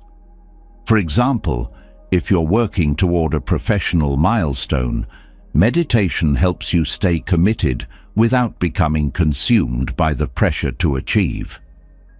Another profound lesson of meditation is the realization that progress doesn't always require effort. In a culture that often equates discipline with constant striving, meditation provides a counterbalance by showing the power of stillness. Sitting in silence might seem passive, but it is a deeply active engagement with the present moment. This practice reminds you that rest and reflection are not distractions from discipline, they are integral parts of it. By incorporating periods of stillness into your routine, you create space for renewal, making your efforts more sustainable. Meditation also deepens your connection to purpose. In the rush of daily life, it's easy to lose sight of why you're pursuing certain goals. Meditation creates a quiet space where you can reconnect with your values and intentions. This clarity of purpose strengthens your motivation, making it easier to stay disciplined even when challenges arise. For example, if you're striving to improve your health, meditation helps you focus on the intrinsic value of well-being rather than external pressures like appearance or societal expectations. The practice of meditation also enhances your ability to cultivate gratitude, which is a powerful motivator for discipline. When you take time to reflect on what you're grateful for, you shift your focus from what's lacking to what's present. This perspective creates a sense of abundance, making it easier to approach discipline with a positive mindset. For instance, instead of feeling burdened by the effort required to reach a goal, gratitude helps you see the opportunity to grow and improve as a privilege. Meditation fosters humility by reminding you of the interconnectedness of all things. Discipline often feels like an individual effort, but meditation reveals that your actions are part of a larger whole. This awareness creates a sense of responsibility as you recognize that your efforts not only impact yourself, but also those around you. For example, cultivating discipline in your personal life might inspire others to pursue their own goals, creating a ripple effect of positive change. Meditation transforms discipline into a practice of self-love. When you meditate, you're not just training your mind, you're caring for yourself in a deeply meaningful way. This act of self-care reinforces the idea that discipline is not about punishment or deprivation. It's about honoring your own growth and well-being. Through meditation, you learn to approach discipline with kindness, patience, and respect, creating a foundation that supports not just your goals, but your entire way of being. By integrating meditation into your life, you unlock a deeper level of self-discipline that is rooted in clarity, stability, and compassion. It becomes more than a tool for achieving goals. It becomes a practice of aligning your actions with your values, cultivating inner peace, and living with intention. Through meditation, you discover that discipline is not about striving harder, but about living more fully in the present moment, where true growth and transformation begin. Meditation deepens discipline by fostering clarity, stability, and a sense of presence, allowing your actions to align naturally with your intentions. Yet, even with such a powerful tool, the way effort is applied can make all the difference. Discipline often carries the connotation of pushing through difficulties, of forcing results through sheer willpower. However, there is a gentler, more effective way, one that doesn't rely on strain, but on balanced, intentional effort. This approach, known as right effort, brings a sense of ease to discipline, turning it into a sustainable and fulfilling practice. Right effort is not about doing less or avoiding challenges. It is about approaching discipline in a way that aligns with your natural rhythms. Effort becomes not an act of force, but a flowing expression of purpose. When effort is strained or excessive, it leads to burnout and resistance. On the other hand, effort that is too lax fails to bring meaningful progress. Right effort finds the middle ground, balancing determination with gentleness and persistence with flexibility. This balance begins with recognizing the difference between effort and force. Force implies a struggle, a pushing against resistance that often creates more tension than progress. Right effort, in contrast, works with a natural flow of energy and motivation. It requires awareness of your own limits and the willingness to respect them. For instance, if you are building a new habit, such as exercising regularly, forcing yourself to work out every day without rest can lead to exhaustion or injury. Right effort would guide you to create a routine that challenges you, but also allows for recovery, making the habit sustainable over time. A key component of right effort is intention. When effort is guided by clear and meaningful intentions, it feels less like a chore and more like an act of alignment. Intention provides direction, ensuring that your energy is focused on what truly matters. Without intention, effort can become scattered or misdirected, leading to frustration. For example, if your goal is to improve your focus at work, right effort would involve identifying specific practices, such as minimizing distractions or taking mindful breaks, rather than simply working harder or longer hours. Right effort also requires mindfulness. Without awareness, it is easy to fall into patterns of overexertion or avoidance. Mindfulness helps you tune into your own needs and energy levels, allowing you to adjust your efforts accordingly. For instance, if you are studying for an exam and notice that your concentration is waning, mindfulness might prompt you to take a short break to recharge, rather than forcing yourself to keep going ineffectively. This approach not only improves the quality of your efforts, but also reduces the stress and frustration that come with pushing beyond your limits. Another important aspect of right effort is consistency. Effort that is intense but inconsistent often leads to burnout or stagnation. Right effort emphasizes the value of steady, regular practice over time. This consistency builds momentum, making discipline feel like a natural part of your life rather than a series of start and stop struggles. For example, if you are learning a new language, practicing for a short time every day is far more effective than cramming for hours once a week. Consistent effort creates a sense of rhythm, which in turn supports long-term progress. Right effort also involves letting go of perfectionism. The belief that you must always perform perfectly can create unnecessary pressure and hinder your ability to take meaningful action. Right effort encourages you to focus on doing your best in the present moment, without fixating on whether your efforts meet an ideal standard. For instance, if you are writing a report, right effort would guide you to focus on completing the draft, rather than obsessing over every detail in the first pass. This approach not only reduces stress, but also allows for greater creativity and productivity.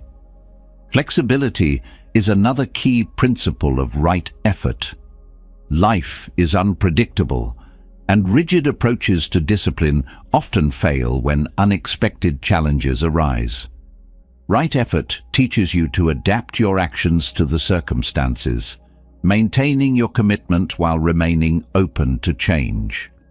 For example, if your original plan for the day is disrupted by an unforeseen event, right effort would involve finding an alternative way to honor your goals rather than abandoning them entirely.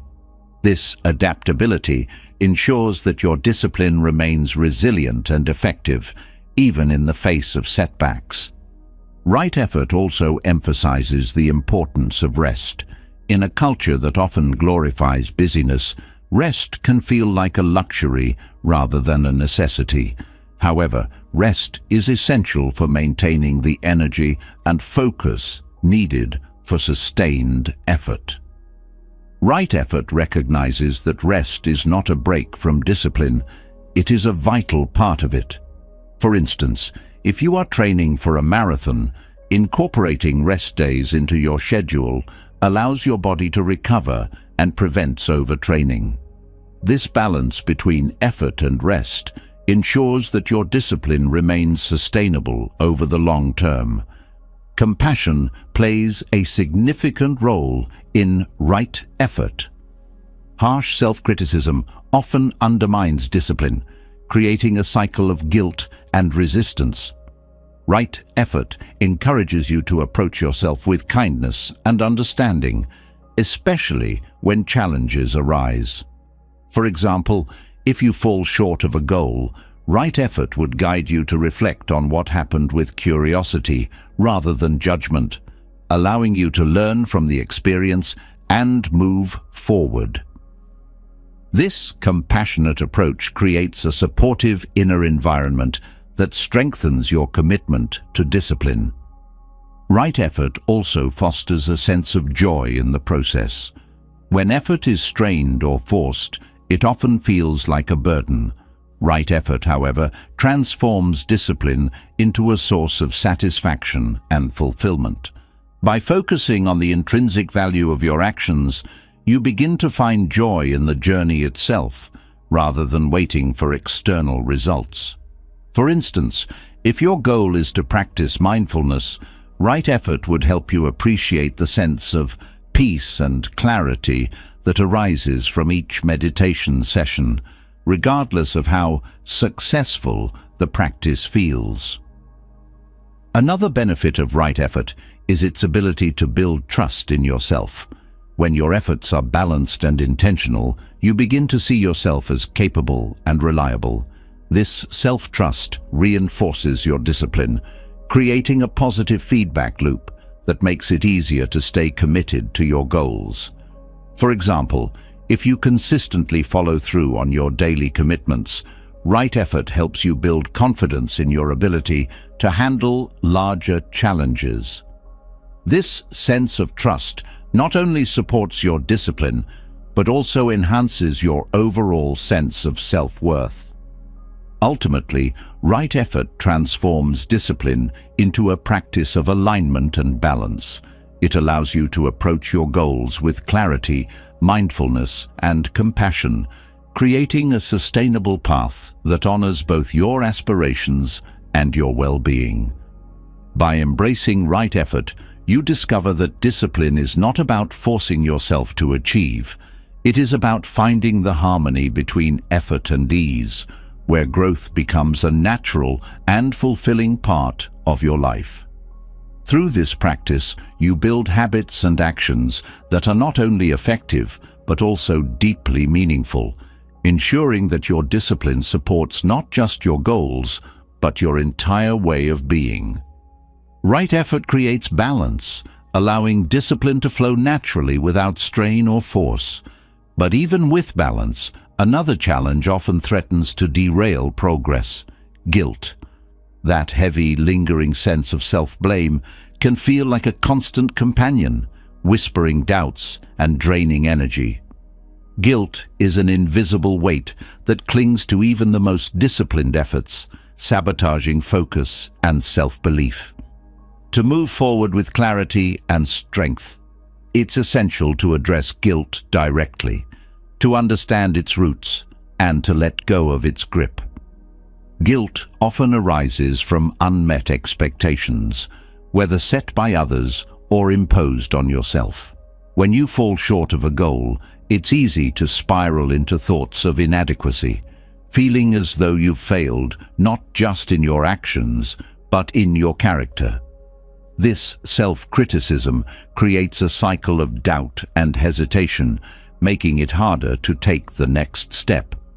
Letting go of guilt begins with recognizing that mistakes are a natural part of growth. Perfection is an illusion, and expecting flawless execution only sets you up for disappointment. By reframing mistakes as opportunities to learn, you shift from self-blame to self-compassion. Self-criticism, fueled by guilt, often becomes a barrier to discipline. It can create an inner narrative that tells you you're not capable or deserving of success. This narrative feeds procrastination and avoidance, as the fear of repeating past mistakes overshadows the courage to try again. To break this cycle, it's important to separate your actions from your identity. A missed deadline, a skipped workout, or an unproductive day doesn't define who you are. It's simply a moment in time. By detaching your worth from your actions, you free yourself to pursue discipline without the constant shadow of guilt. Guilt also thrives in isolation. When you keep your feelings of self-blame hidden, they grow unchecked, feeding on secrecy and shame. Sharing your struggles with someone you trust can be a powerful way to release guilt. Talking about your experiences often reveals that you're not alone and that others have faced similar challenges. This connection fosters a sense of understanding and perspective, reminding you that guilt is not a permanent state, but a temporary feeling that can be addressed and overcome. Letting go of guilt also involves examining the standards you hold for yourself. Unrealistic expectations often set the stage for guilt to take root. If you constantly demand perfection, you create an environment where even small mistakes feel catastrophic. Adjusting your expectations to reflect reality doesn't mean lowering your standards. It means recognizing that effort and progress are more important than perfection. This shift allows you to approach discipline with a sense of curiosity and flexibility, rather than fear and rigidity. Another way guilt sabotages discipline is by draining your energy. The mental and emotional weight of guilt leaves little room for motivation or focus. It's like trying to climb a mountain while carrying a heavy backpack. Letting go of guilt involves lightening that load by practicing forgiveness, not just for others, but for yourself. Self-forgiveness is a powerful act of kindness that allows you to acknowledge your humanity and move forward without the burden of self-judgment. This forgiveness doesn't excuse mistakes, but rather creates space for growth and renewal. Guilt also impacts how you view success.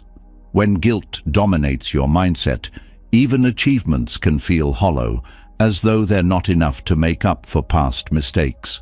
This perspective robs you of the joy and satisfaction that comes from progress. Letting go of guilt involves celebrating your victories, no matter how small, and recognizing them as steps toward your larger goals.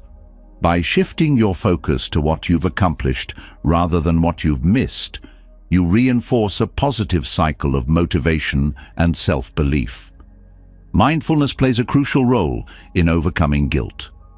Guilt often thrives on repetitive thoughts about the past, replaying mistakes and regrets in an endless loop.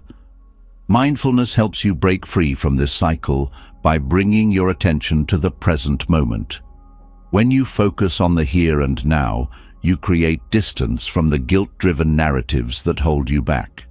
For example, if you're feeling guilty about a missed opportunity, mindfulness allows you to redirect your energy toward the actions you can take today, rather than dwelling on what's already past. Letting go of guilt also requires challenging the belief that guilt is necessary for growth.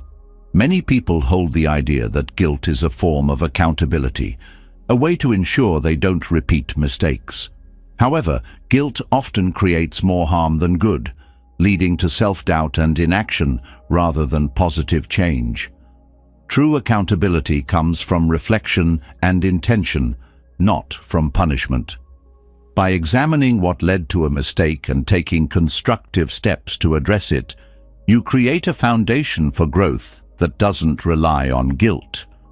Compassion is another key element in releasing guilt.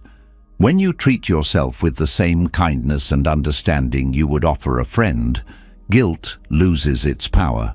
Compassion allows you to see your efforts in context, recognizing the challenges you face and the progress you've made.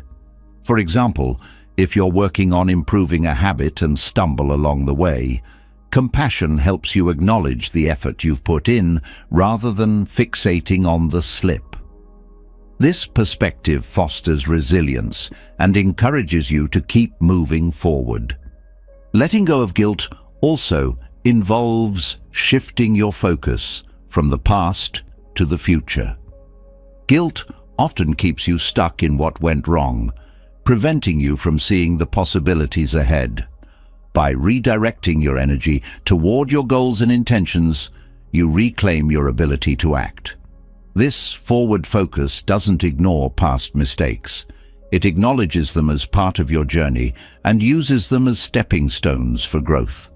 For instance, if you've fallen short in maintaining a commitment, focusing on how you can renew that commitment today empowers you to take action. Another way to release guilt is by practicing gratitude. Guilt often narrows your perspective, making it difficult to see the positive aspects of your life and efforts. Gratitude expands your view, reminding you of what's going well and what you have to be thankful for. This shift in perspective reduces the weight of guilt and reinforces a sense of optimism and possibility. For example, if you're feeling guilty about not spending enough time on a project, reflecting on the progress you have made can inspire renewed motivation.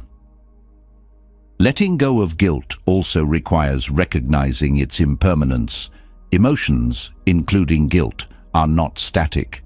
They ebb and flow, rising and falling like waves.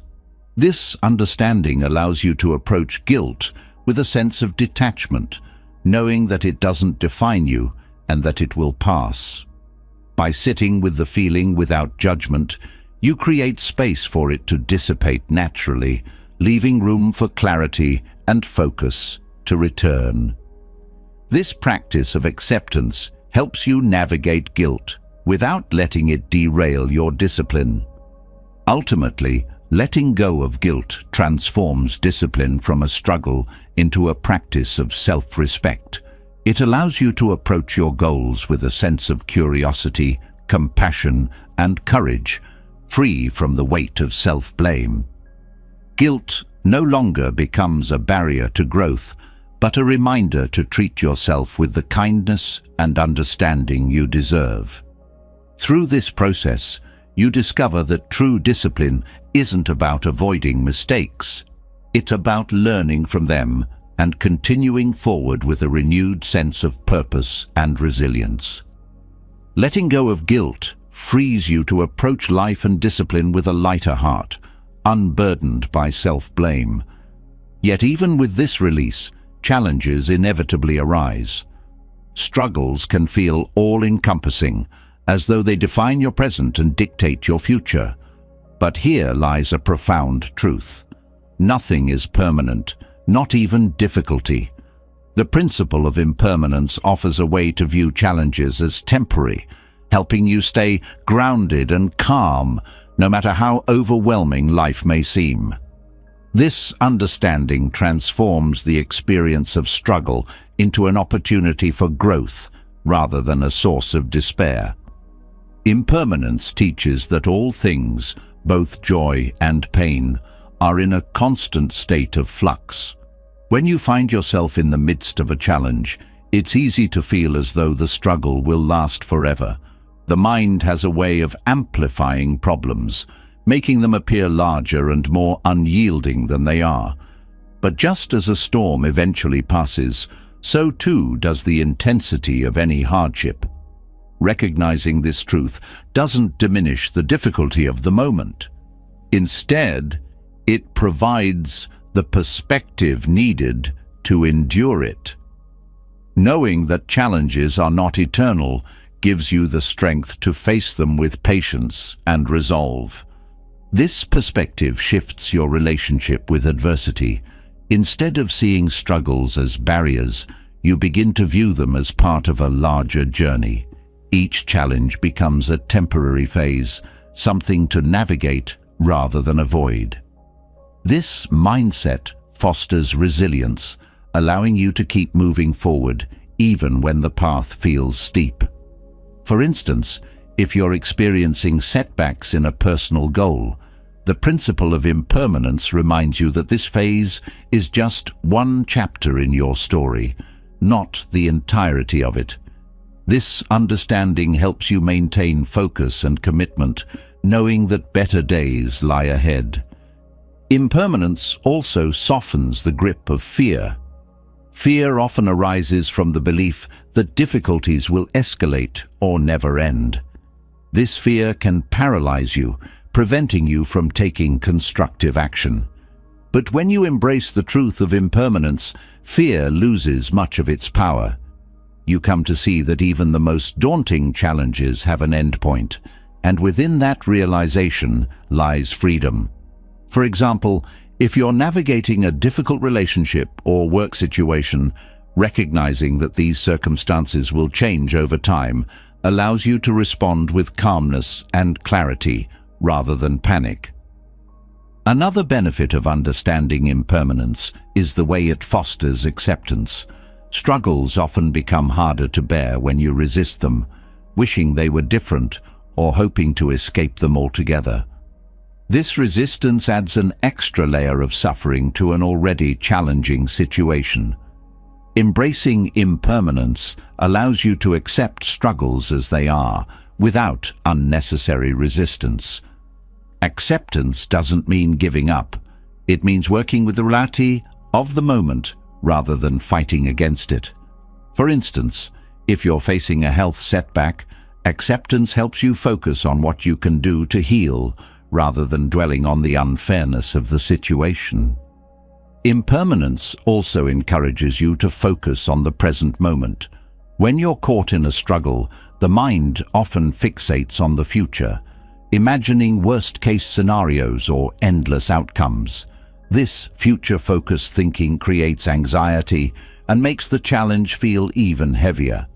The principle of impermanence brings you back to the here and now, reminding you that the only moment you truly have is the present. By focusing on what you can do today, you take practical steps toward resolution, rather than getting lost in fears about what may or may not happen. The temporary nature of struggle also teaches you the value of patience. When challenges arise, the impulse is often to seek immediate solutions or quick fixes. But not all problems can be resolved on your timeline. Some require time, effort, and a willingness to let things unfold naturally. Impermanence reminds you that just as seasons change, so too do the circumstances of your life. Practicing patience allows you to trust this process, knowing that the discomfort you feel now will not last forever. This trust creates space for steady progress and reduces the pressure to force outcomes. Impermanence also highlights the importance of perspective. Challenges can feel all-consuming when viewed up close, but when you step back and look at the bigger picture, their impact often appears smaller. The principle of impermanence encourages you to zoom out, seeing struggles as fleeting moments within the broader arc of your life. For example, a difficult week at work might feel overwhelming in the moment, but when viewed in the context of your entire career, it becomes just one temporary hurdle. This perspective helps you navigate challenges with a sense of proportion, reducing their emotional weight. Another powerful lesson of impermanence is the way it fosters gratitude. When you understand that struggles are temporary, you also come to appreciate the moments of ease and joy in your life. Challenges often make these positive moments more visible as they remind you of what you value and cherish. This gratitude provides a source of strength, helping you stay motivated even during difficult times. For instance, if you're facing financial stress, reflecting on the support of loved ones or the resources you do have can create a sense of resilience and hope. Impermanence also cultivates flexibility. Challenges often require you to adapt, letting go of rigid plans or expectations. The principle of impermanence reminds you that change is constant, and the ability to adjust is a strength. Flexibility allows you to navigate challenges with creativity and openness, finding solutions that may not have been apparent initially. For example, if an unexpected obstacle arises in a project, being flexible enables you to pivot and explore alternative approaches rather than becoming stuck in frustration. Letting go of the idea that struggles define you is another key aspect of impermanence.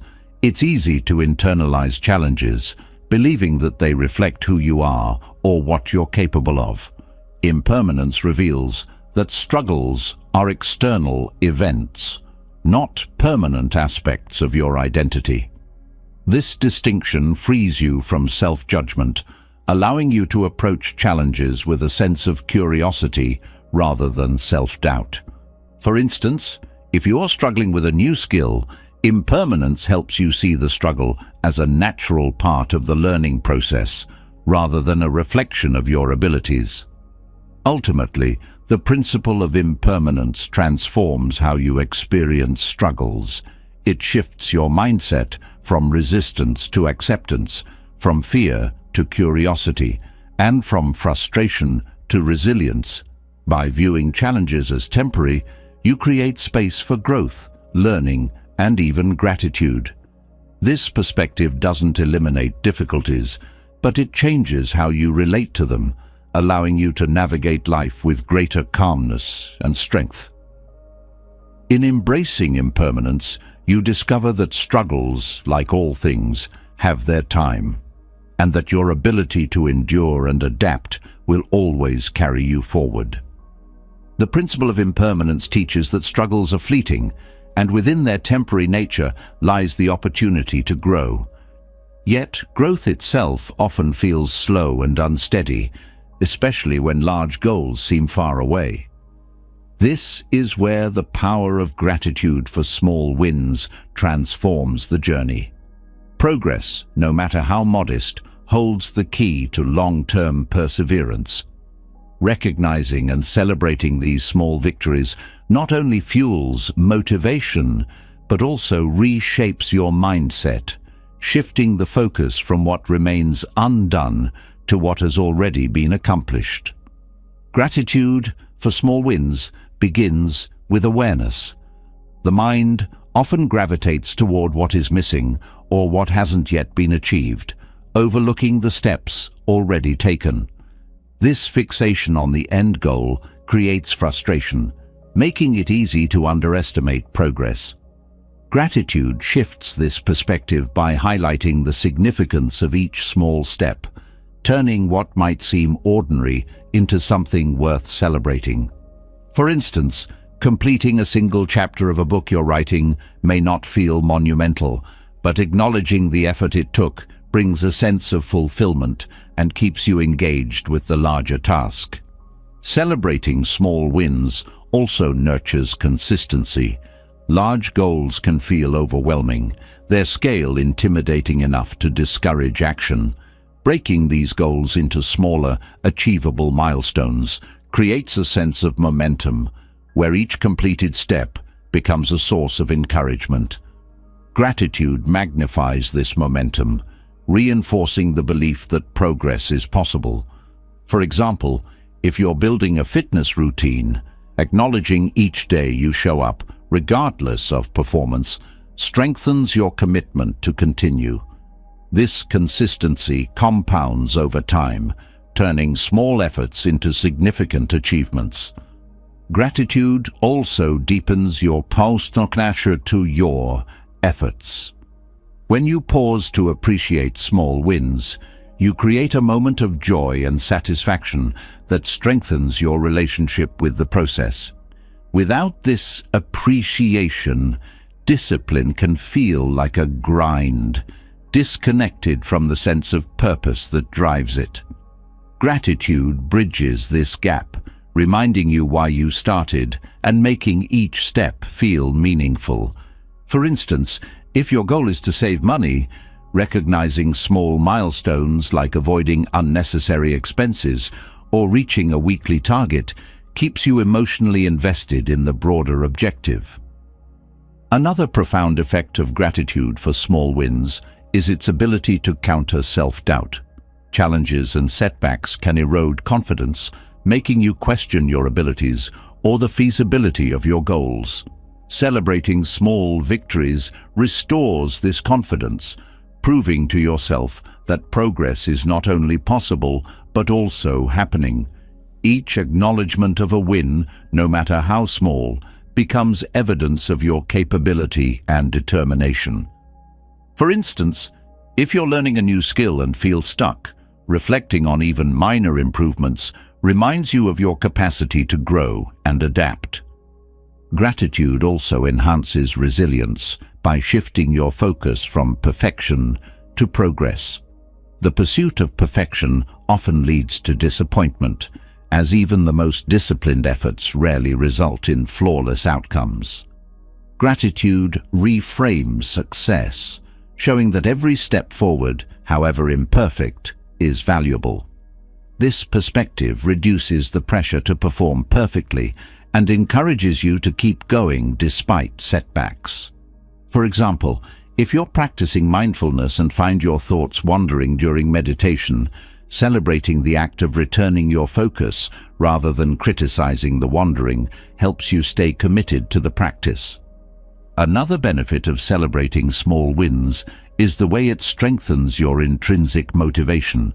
External rewards or recognition can be fleeting, but the sense of accomplishment that comes from within has lasting power. Gratitude cultivates this internal motivation by helping you connect with the personal significance of your efforts. Each small win becomes a reminder of your values and goals, reinforcing your commitment to continue. For instance, if you're working on a creative project, appreciating the progress you've made so far energizes you to take the next step, even without external validation. Gratitude also fosters patience, an essential quality for long-term perseverance. When goals take time to achieve, it's easy to become impatient and lose sight of the bigger picture. Gratitude for small wins anchors you in the present moment, helping you appreciate the journey rather than rushing toward the destination. This patience creates a sense of calm and balance, allowing you to approach your efforts with steadiness rather than urgency. For example, if you're pursuing a career advancement, acknowledging each new skill or connection you develop keeps you grounded and focused, even if the promotion feels far off. Celebrating small wins also strengthens relationships, both with yourself and with others. Acknowledging your progress fosters self-compassion, reminding you to treat yourself with kindness and encouragement. This positive relationship with yourself creates a foundation for resilience and growth. Additionally, sharing your small victories with others creates opportunities for connection and support. When you celebrate progress together, you build a network of encouragement that reinforces your efforts. For instance, if you're working toward a fitness goal, Celebrating milestones with a workout partner or supportive friend makes the journey more enjoyable and sustainable. Gratitude for small wins also cultivates a mindset of abundance. Instead of focusing on what you lack or what remains undone, you begin to see the richness of what you've already accomplished. This shift in perspective reduces feelings of scarcity and inadequacy, replacing them with a sense of satisfaction and optimism. For example, if you're working to improve your time management, appreciating each productive day or completed task helps you see the progress you're making rather than fixating on what could have been done better. Another profound impact of gratitude is its ability to transform setbacks into learning experiences. Challenges often feel discouraging, but gratitude helps you reframe them as opportunities for growth. When you celebrate small wins, even in the midst of difficulty, you build a habit of focusing on progress rather than obstacles. This mindset makes it easier to navigate setbacks with resilience and creativity. For instance, if you encounter a roadblock in a project, acknowledging what you've achieved so far provides the confidence and perspective needed to find a way forward. Gratitude for small wins also creates a ripple effect, influencing other areas of your life. When you practice recognizing and celebrating progress in one area, it becomes easier to apply this mindset elsewhere. This holistic approach to gratitude fosters a sense of balance and fulfillment that supports your overall well-being. For example, if you're improving your physical health, the habit of celebrating small wins might extend to your personal relationships or professional goals, creating a positive cycle of growth and appreciation. Ultimately, developing gratitude for small wins transforms the journey of discipline and perseverance. It shifts your focus from the distant finish line to the steps you're taking right now, making the process itself a source of joy and motivation. By celebrating progress, no matter how modest, you cultivate a mindset of abundance, resilience, and self-belief. This practice not only fuels your determination, but also deepens your connection to the goals and values that matter most. Through gratitude, you discover that each small win is a building block of long-term success, and that the path to achievement is as meaningful as the destination. Celebrating small wins fuels perseverance, nurturing a mindset of gratitude that propels you forward. But even with the joy of progress, there is a limit to how much effort you can sustain without balance. Discipline, when unaccompanied by rest, can transform into strain, and even the most resilient spirit needs moments of renewal. In the Buddhist approach to self-care, balance is not seen as an interruption to effort, but as an essential part of it. Rest is the counterpart to work, creating harmony that prevents burnout and enhances the quality of your actions. Balance begins with acknowledging the duality of effort and rest. Effort drives progress, but rest restores the energy necessary to maintain that effort. When effort is constant and unrelenting, it depletes your reserves, leaving you unable to sustain discipline over time. Rest, on the other hand, replenishes those reserves, allowing you to return to your work with clarity and vigor. This balance is not about equal time spent in work and rest, but about recognizing what each moment requires. For example, after a period of intense focus on a project, stepping away for a brief walk or quiet reflection allows your mind to reset, making the next round of effort more effective. Incorporating rest into your routine requires a shift in mindset. Many people equate rest with laziness or inactivity, believing that stopping means falling behind. However, rest is not the absence of productivity. It is the foundation of it. By taking intentional breaks, you create space for your mind and body to recover, reducing stress and preventing fatigue. This practice enhances both your performance and your well-being. For instance, pausing to meditate or practice mindful breathing during a busy day doesn't take away from your productivity. It adds to it by calming your mind and increasing focus. Rest also allows you to step back and gain perspective. When you're immersed in effort, it's easy to lose sight of the bigger picture, becoming overly focused on immediate tasks. Rest provides the opportunity to reflect on your actions and ensure they align with your goals and values. This reflection helps you avoid the trap of working hard in the wrong direction, redirecting your energy toward what truly matters. For example, taking a day off to evaluate your progress on a long-term goal might reveal areas where adjustments are needed, ultimately saving time and effort.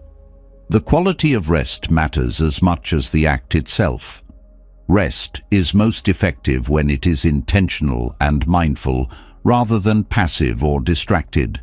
Engaging in activities that genuinely restore you, such as spending time in nature, practicing yoga, or connecting with loved ones, creates a deeper sense of renewal than simply zoning out in front of a screen.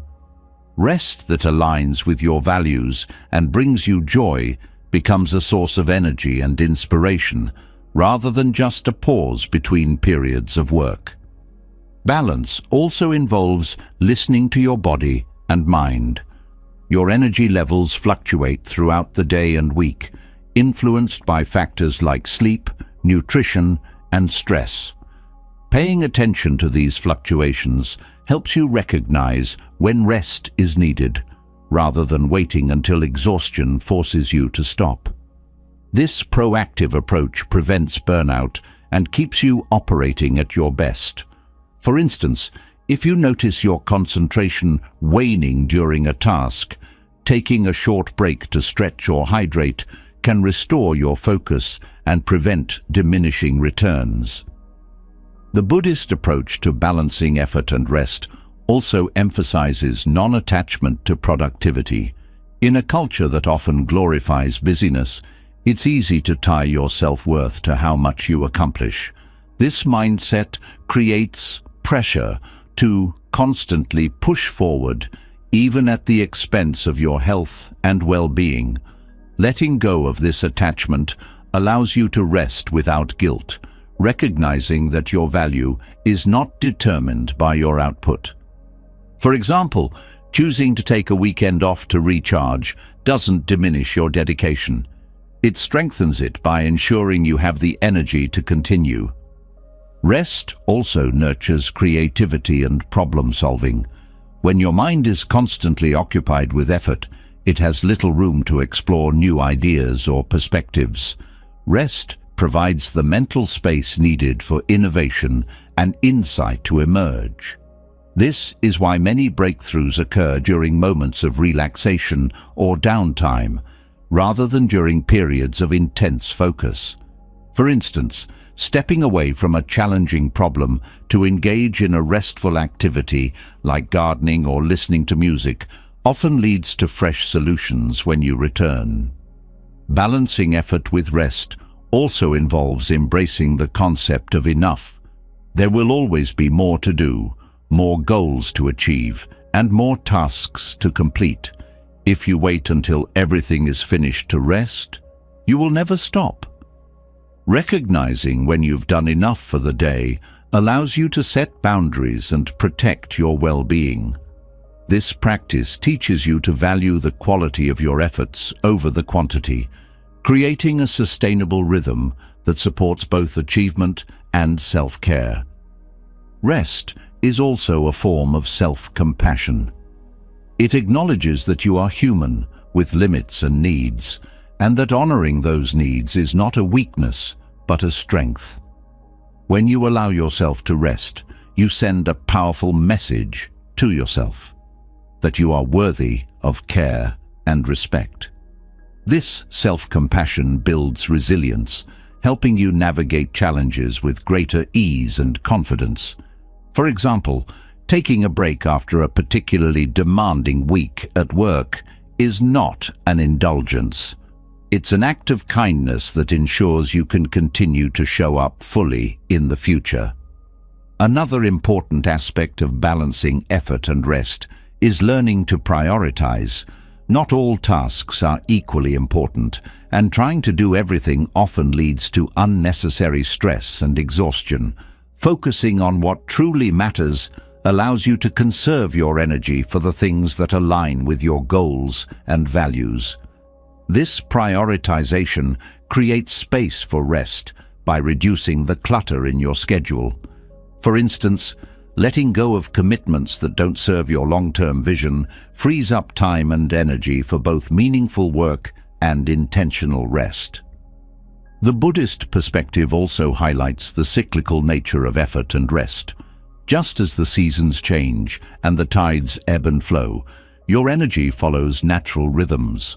Respecting these cycles means recognizing when to push forward and when to pull back. This dynamic balance creates harmony, allowing you to work in alignment with your natural capacities rather than against them. For example, planning your most demanding tasks during times when your energy is highest and scheduling rest during lower energy periods optimizes both your productivity and well-being. Rest also deepens your connection to the present moment. When you're caught up in constant effort, it's easy to become future-focused, always thinking about the next task or goal. Rest brings you back to the here and now, helping you appreciate the process rather than just the outcome. This presence enhances your overall sense of fulfillment, making discipline feel less like a means to an end and more like a way of being.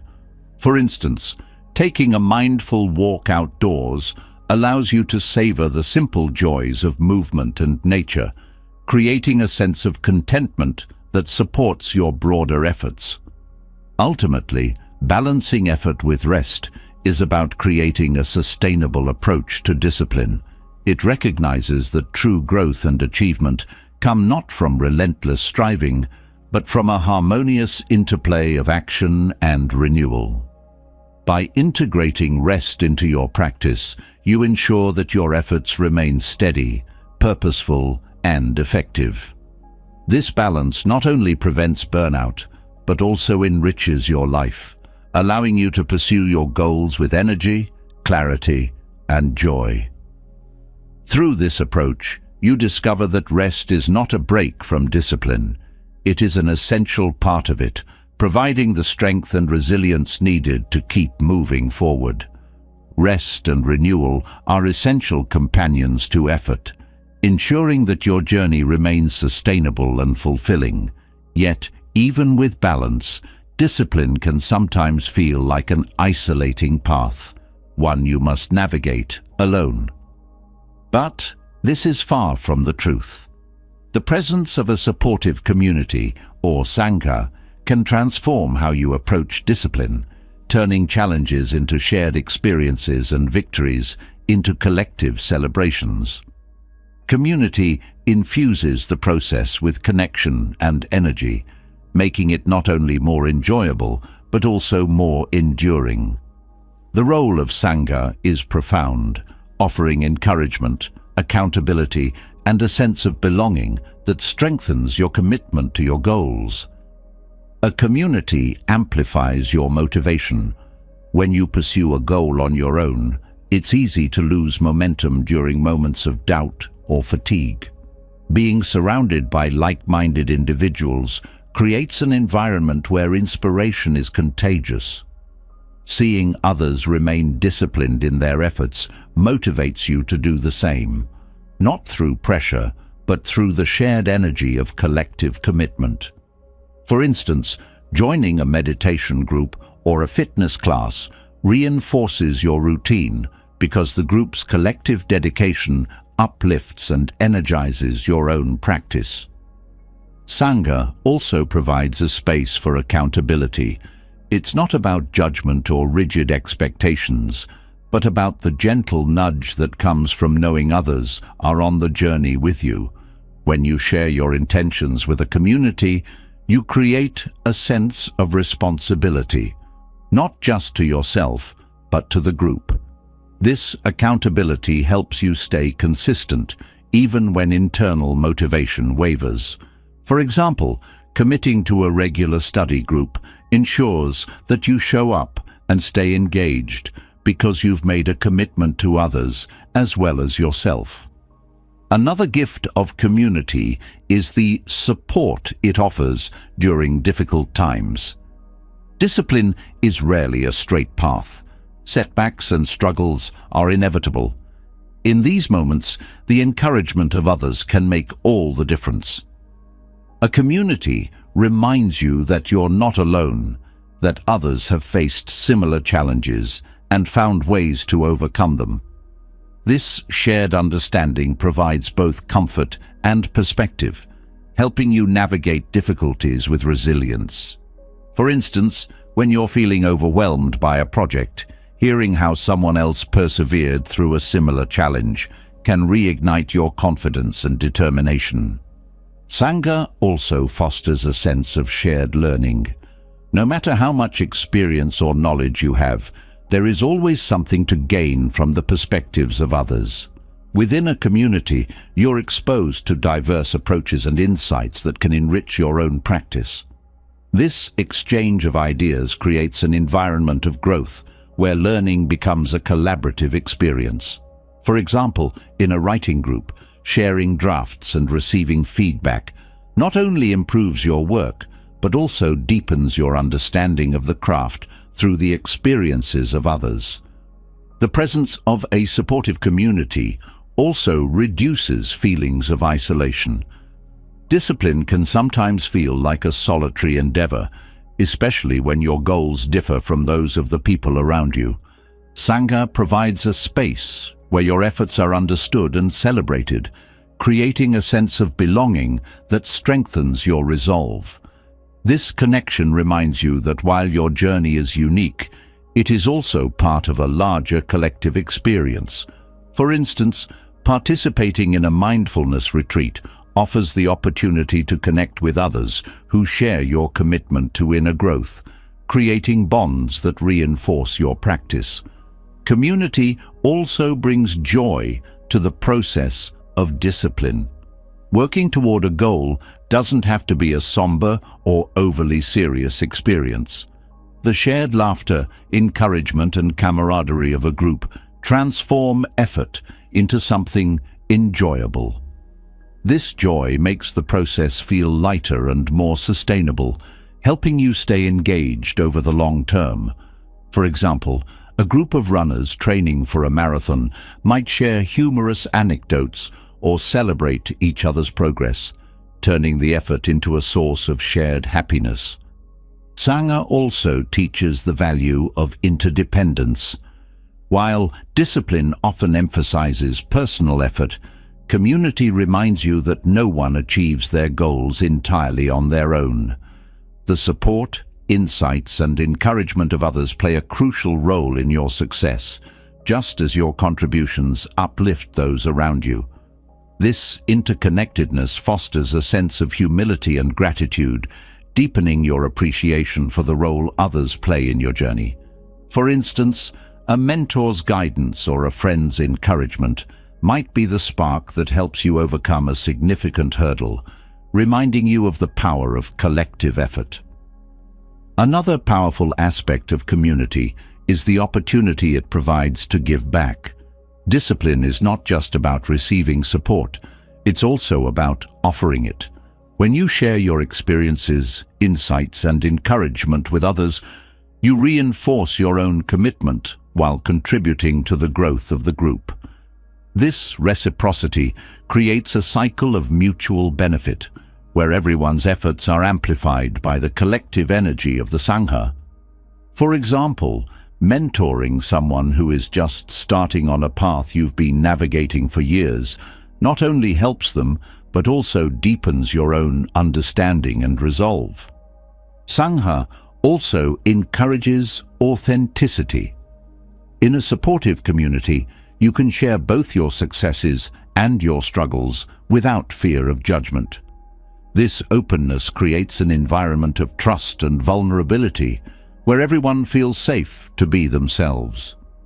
Authenticity strengthens the bonds within the group and fosters a deeper sense of connection. For example, in a book club, sharing not only your interpretations of the text, but also the personal challenges it resonates with, builds a richer, more meaningful discussion. The structure that community provides is another significant benefit. Discipline often thrives in environments with clear rhythms and routines, and a group can create this structure in a way that feels organic and supportive.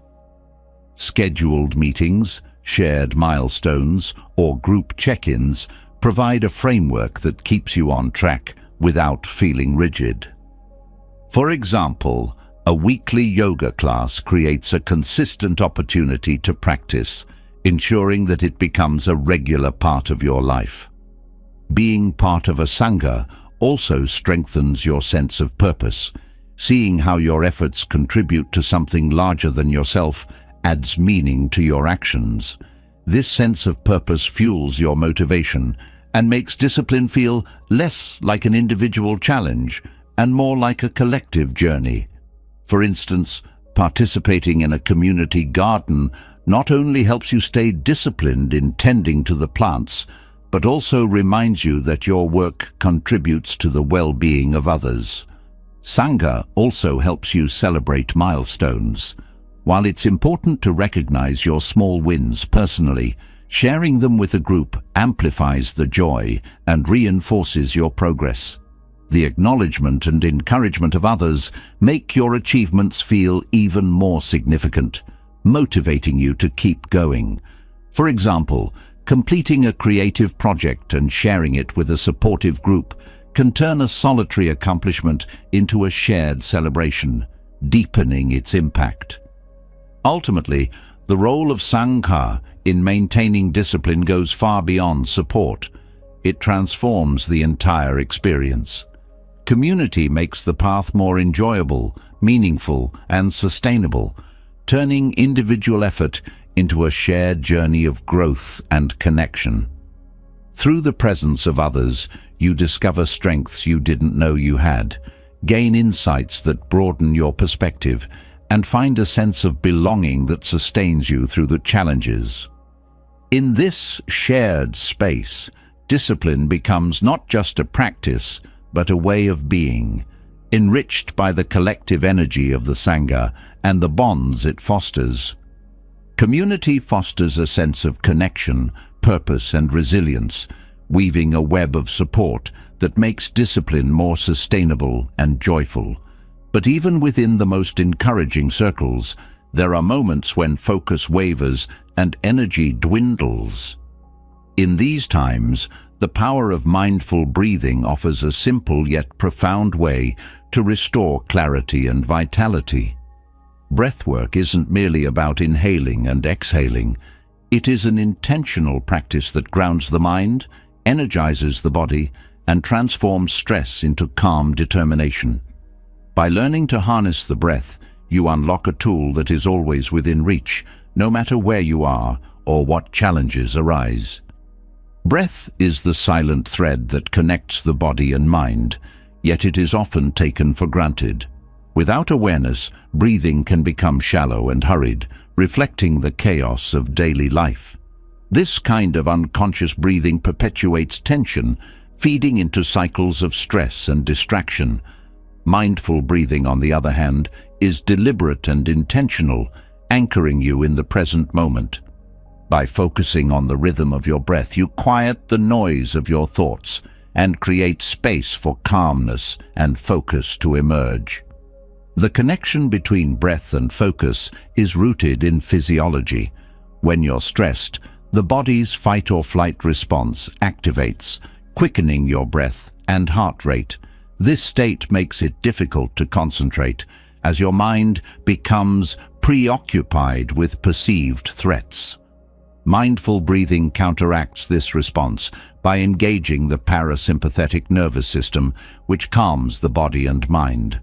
By slowing and deepening your breath, you signal to your brain that it's safe to relax. This shift not only reduces stress, but also sharpens your focus, allowing you to approach tasks with clarity and confidence. Energy is another aspect that breathwork directly influences. Physical and mental fatigue often stem from shallow breathing, which limits oxygen intake and decreases vitality. Mindful breathing increases the flow of oxygen to your cells, revitalizing your body and refreshing your mind. This process is like fueling a fire.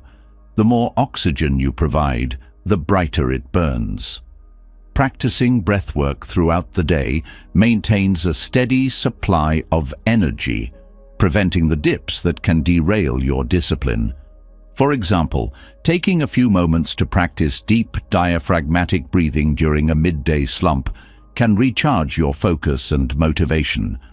Mindful breathing also enhances emotional regulation.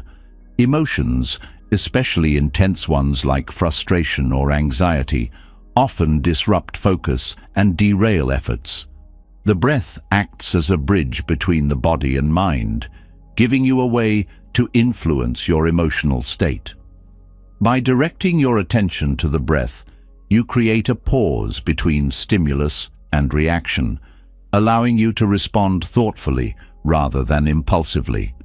This practice cultivates emotional stability, helping you stay composed even in challenging situations.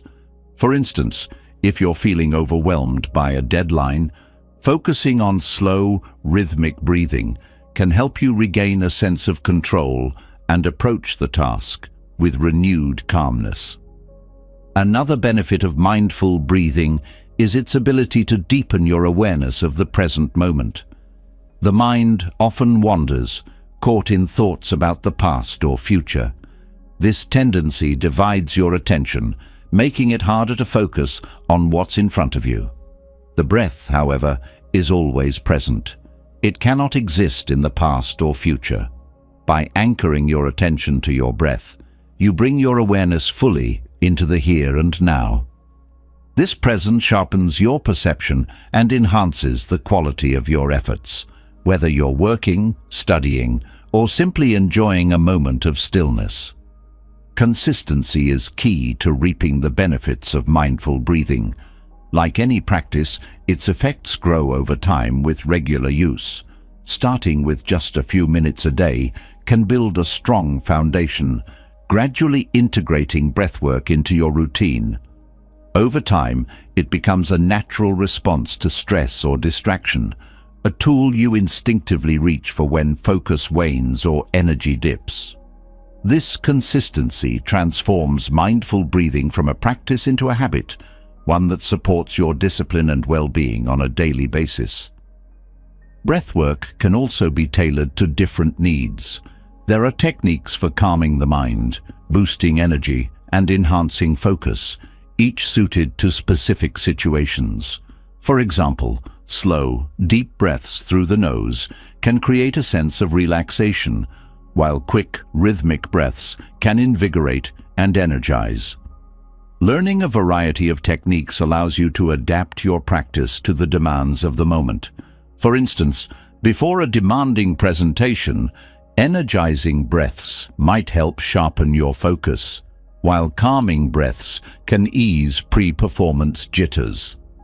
The simplicity of breathwork makes it accessible to everyone. Unlike other tools for focus and energy, it requires no equipment, special setting, or significant time investment. You can practice mindful breathing anywhere, whether you're seated at your desk, walking outdoors, or lying in bed. This accessibility ensures that the benefits of breathwork are always within reach, empowering you to take charge of your focus and energy no matter the circumstances. Mindful breathing also cultivates self-awareness. As you focus on your breath, you become more attuned to the sensations in your body and the patterns of your mind. This awareness reveals subtle signs of tension, fatigue, or distraction that might otherwise go unnoticed. Recognizing these signals early allows you to address them before they escalate, maintaining your balance and productivity. For instance, noticing a tightening in your chest during a busy day might prompt you to pause and practice calming breaths, preventing stress from building. The practice of mindful breathing also aligns with the broader principles of mindfulness. It teaches you to approach each moment with curiosity and acceptance, rather than judgment or resistance. This mindset extends beyond breathwork, influencing how you approach challenges, setbacks, and successes. By cultivating a sense of presence through your breath, you develop a deeper appreciation for the process of discipline itself, finding joy and fulfillment in each step of the journey. In the context of discipline, breathwork is both a tool and a teacher. It reminds you that focus and energy are not fixed traits, but dynamic states that can be nurtured and renewed. It teaches you to pause and reset, to approach effort with intention rather than urgency. Through mindful breathing, you discover that even in the midst of busyness, there is always a place of stillness within you, a source of calm and strength that supports you in all that you do. Breath is the foundation of life, and learning to work with it consciously unlocks a profound source of power. It grounds you in the present, steadies your emotions, and replenishes your energy, making discipline a more sustainable and enriching experience.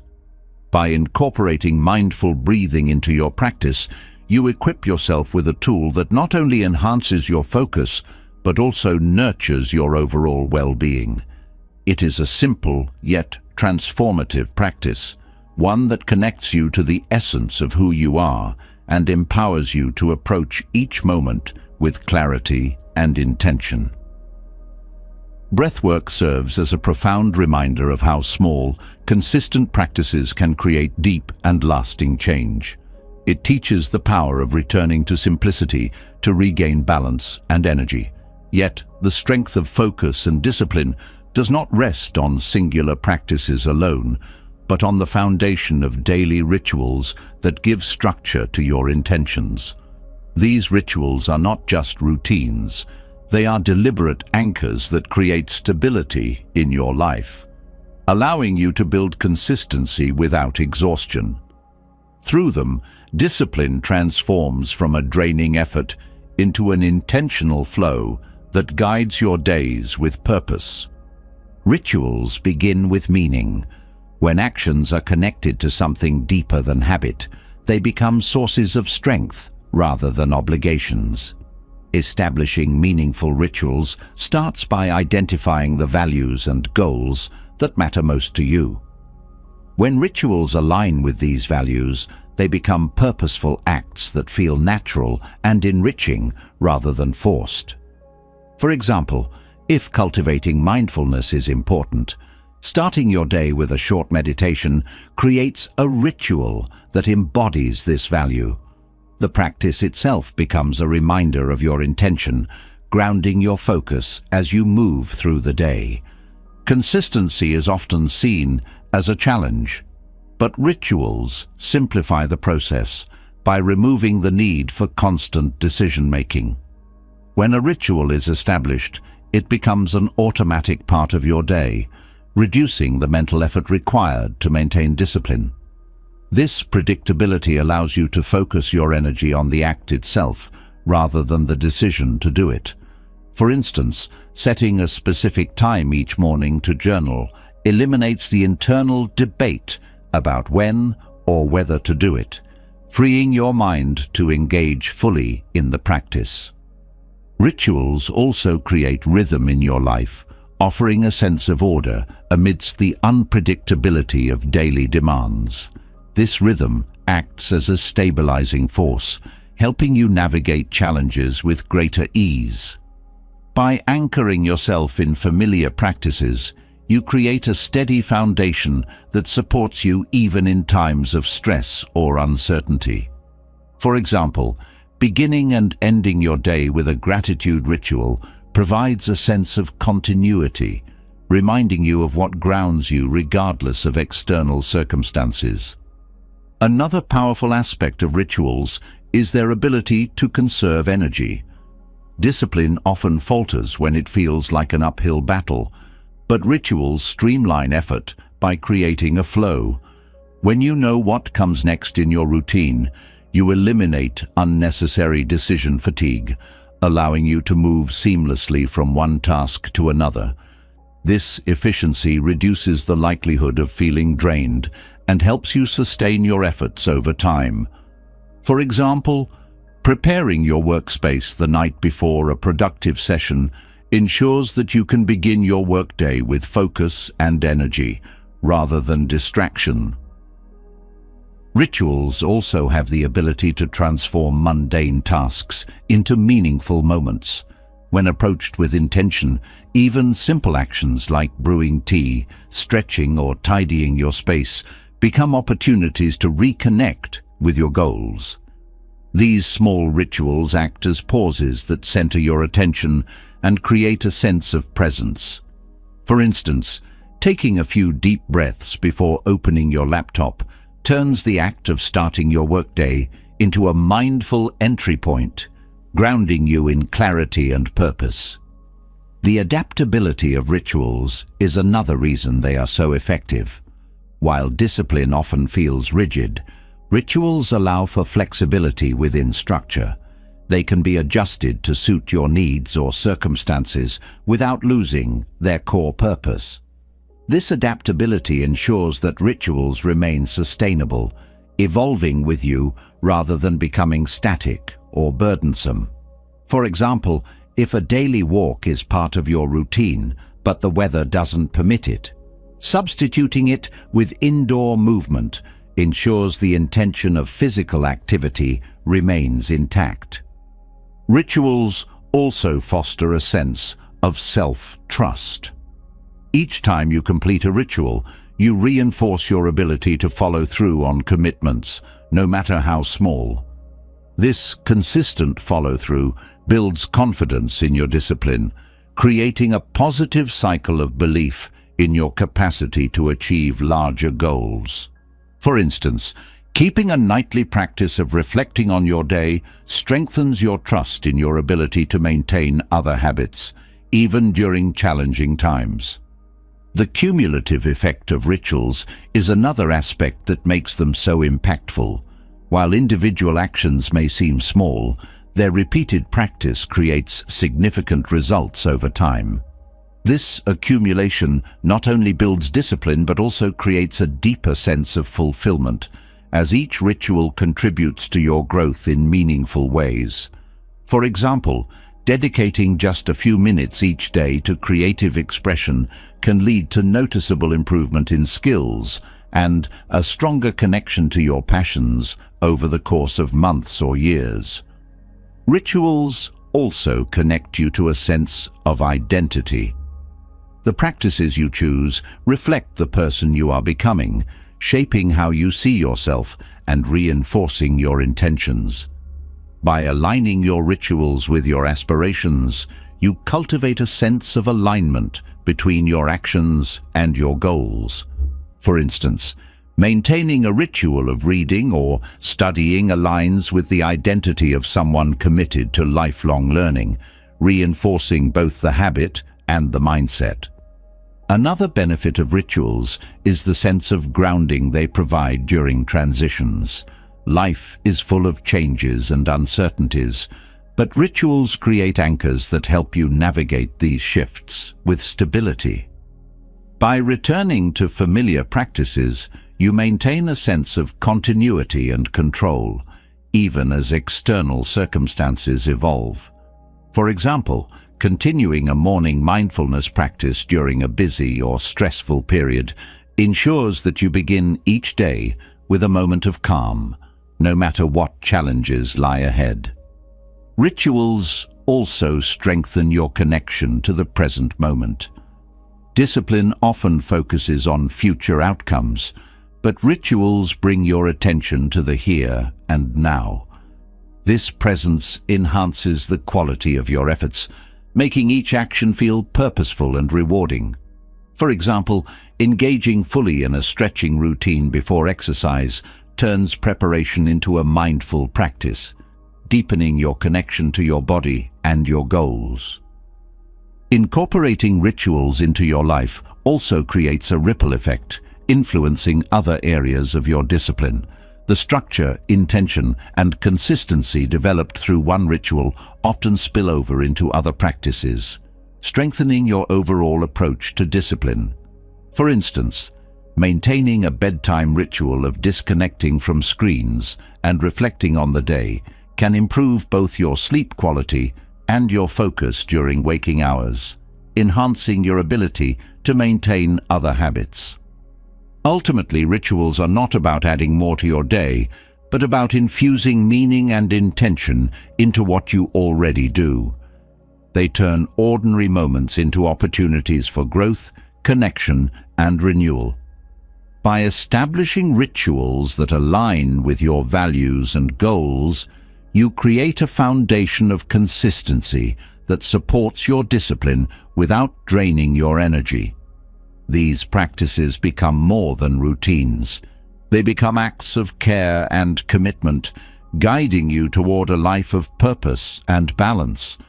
Through rituals, you discover that discipline is not about rigid effort, but about creating a flow that sustains and enriches every aspect of your journey. Rituals provide a steady rhythm, grounding your efforts and aligning your daily actions with your intentions. Yet, discipline is not merely about structured routines or external achievements. It is deeply tied to the qualities you nurture within yourself. Joy, compassion, loving kindness, and equanimity, the four immeasurables, offer a transformative foundation for self-discipline. These principles are not just emotional states, but practices that bring harmony to your efforts, helping you cultivate balance, resilience, and meaning in everything you pursue. Joy within discipline is not rooted in fleeting pleasure, but in a deep sense of fulfillment that arises from alignment with your values and goals. This joy is cultivated when you learn to appreciate the process, rather than becoming solely fixated on outcomes. It is the quiet satisfaction of knowing that each effort, no matter how small, contributes to a larger purpose. When you approach discipline with joy, it becomes less of a burden and more of a celebration of your potential. For example, finding delight in the growth that comes from mastering a challenging skill transforms the act of discipline into a source of inspiration. Compassion plays a vital role in maintaining discipline, particularly when faced with setbacks or failures. Without compassion, it is easy to fall into patterns of self-criticism and frustration, which drain energy and motivation. Compassion invites you to treat yourself with kindness and understanding, recognizing that mistakes are part of the journey. This approach fosters resilience, allowing you to learn and grow from challenges rather than being discouraged by them. For instance, if you fall short of a goal, viewing the experience through the lens of self-compassion helps you focus on the lessons gained rather than the perceived failure. Loving kindness extends compassion beyond the self, creating a sense of connection with others that strengthens your discipline. When your efforts are motivated by a desire to contribute positively to the world, they take on a greater significance. Loving kindness transforms discipline from a self-centered pursuit into a shared journey, where your growth benefits not only you, but also those around you. This perspective nurtures a sense of purpose and accountability, as you recognize how your actions ripple outward. For example, committing to personal development with the intention of being a better partner, parent, or colleague fosters motivation rooted in care and generosity. Equanimity is perhaps the most stabilizing of the four immeasurables, offering a sense of balance and calm that supports consistent effort. Discipline often involves navigating highs and lows, from the excitement of progress to the frustration of setbacks. Equanimity teaches you to remain steady amidst these fluctuations, approaching each moment with an open and composed mindset.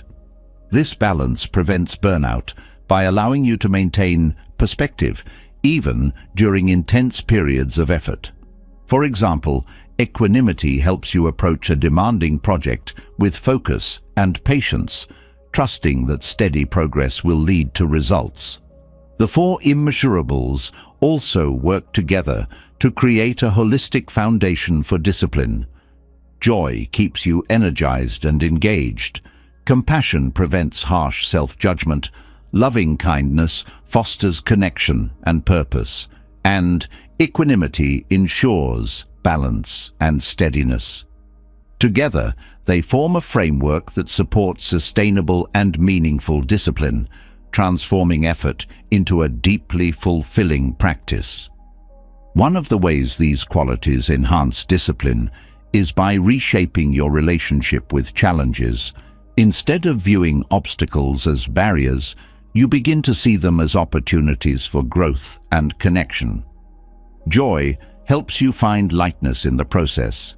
Compassion encourages you to persevere without self-blame. Loving kindness reminds you of the broader impact of your efforts, and equanimity keeps you grounded. For instance, tackling a new skill might feel daunting, but approaching it with these qualities turns the experience into a journey of discovery rather than a test of endurance. These practices also cultivate a sense of gratitude, which further enriches your discipline. When you approach each step with joy and compassion, you naturally develop an appreciation for the progress you've made and the lessons you've learned. Gratitude reinforces your commitment by reminding you of the value of your efforts, making it easier to stay motivated even when challenges arise. For example, reflecting on how far you've come in a long-term goal fosters a sense of pride and encouragement that propels you forward. The four immeasurables also create a ripple effect, influencing other aspects of your life. When you cultivate these qualities within yourself, they naturally extend to your interactions with others, strengthening your relationships and creating a supportive environment for growth. This interconnectedness reinforces your discipline, as the encouragement and understanding of those around you become sources of strength. For example, practicing loving kindness in your personal relationships builds trust and mutual support, which in turn helps you stay committed to your goals. Another way these qualities enhance discipline is by fostering self-awareness. Joy, compassion, loving kindness, and equanimity all require you to tune in to your thoughts, emotions, and intentions, deepening your understanding of yourself. This awareness helps you identify when adjustments are needed, whether it's taking a step back to rest, seeking support, or re-evaluating your approach. For instance, noticing when frustration is overtaking joy allows you to pause and realign your efforts, preventing burnout and preserving your motivation. The four immeasurables also encourage a mindset of abundance. When you approach discipline with these qualities, you move away from a scarcity mindset that focuses on what you lack and toward a perspective that values what you have.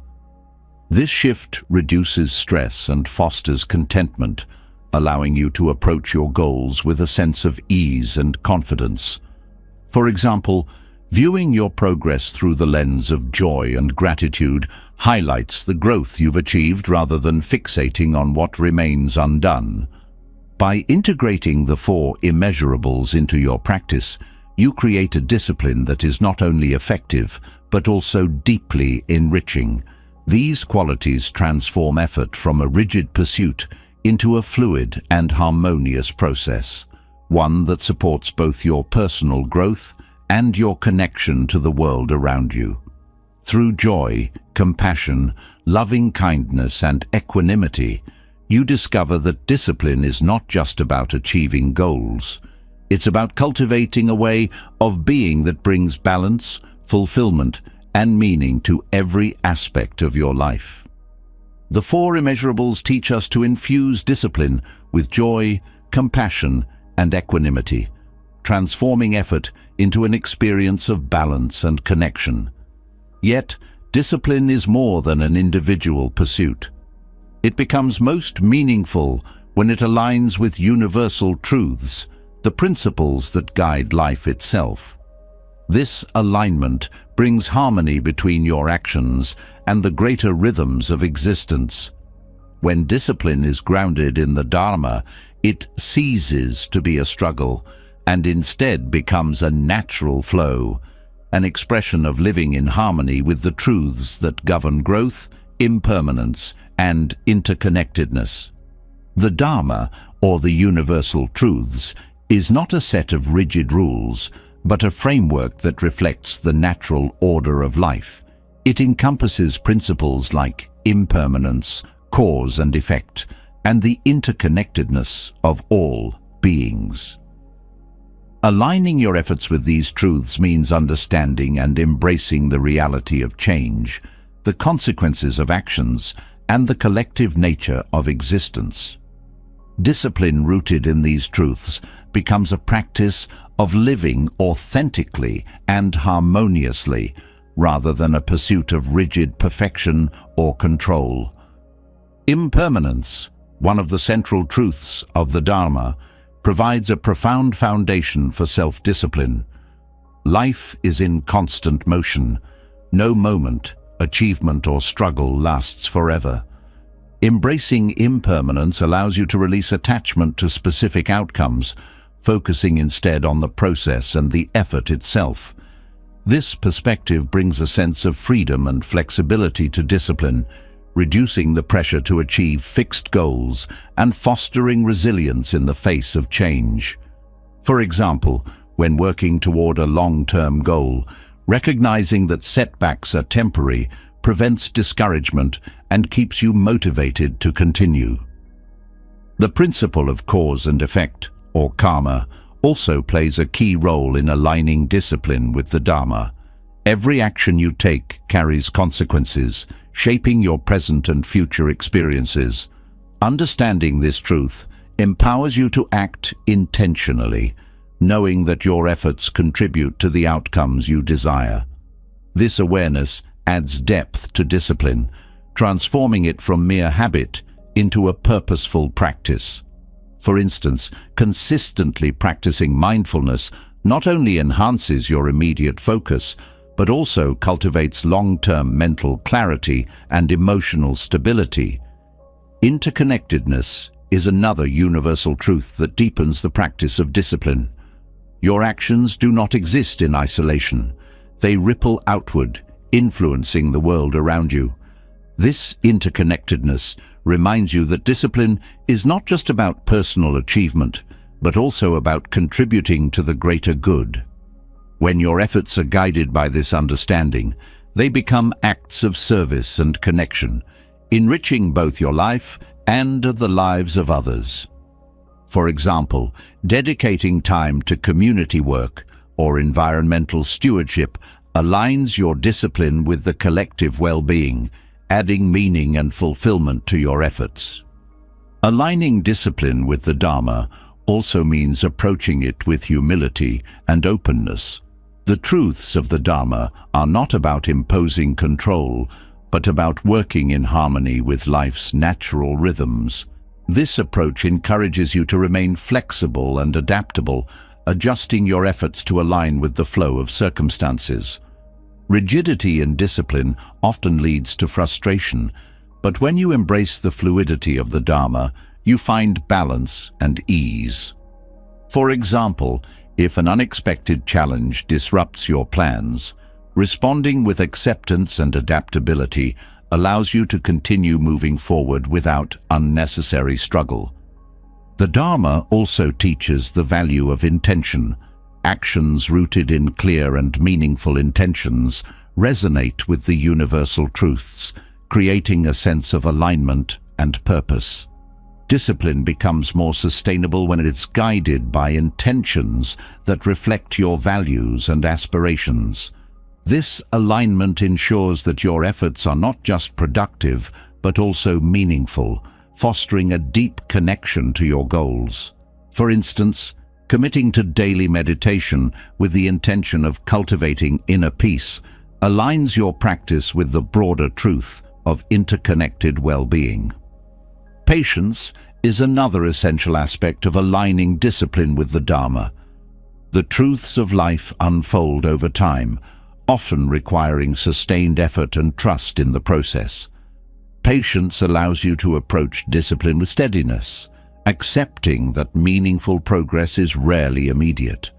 This perspective reduces frustration and keeps you focused on the journey rather than fixating on the destination. For example, learning a new skill requires patience and perseverance, but aligning your efforts with the understanding that growth is gradual makes the process more enjoyable and rewarding. Gratitude also emerges naturally when discipline is rooted in the Dharma. Recognizing the interconnectedness of all things fosters appreciation for the support and opportunities that make your efforts possible. Gratitude deepens your connection to the present moment and reinforces your commitment to your goals. For instance, expressing gratitude for the resources, guidance, and encouragement you receive along the way strengthens your discipline by reminding you of the collective effort that contributes to your success. The principle of balance is woven throughout the Dharma, and it is essential for sustainable discipline. Effort and rest, action and reflection, progress and pause, all are necessary for harmony. Aligning your discipline with this balance prevents burnout and ensures that your efforts remain sustainable over the long term. This balance also fosters a sense of fulfillment as you learn to value both the work and the renewal that support your growth. For example, incorporating regular periods of rest and self-care into your routine allows you to maintain focus and energy without overextending yourself. Compassion, both for yourself and others, is a cornerstone of the Dharma and an integral part of discipline. Aligning your efforts with this truth means approaching your goals with kindness and understanding, recognizing that perfection is neither possible nor necessary.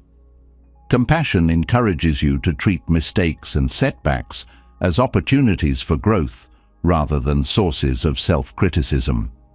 This mindset creates a supportive and nurturing environment for discipline, fostering resilience and perseverance.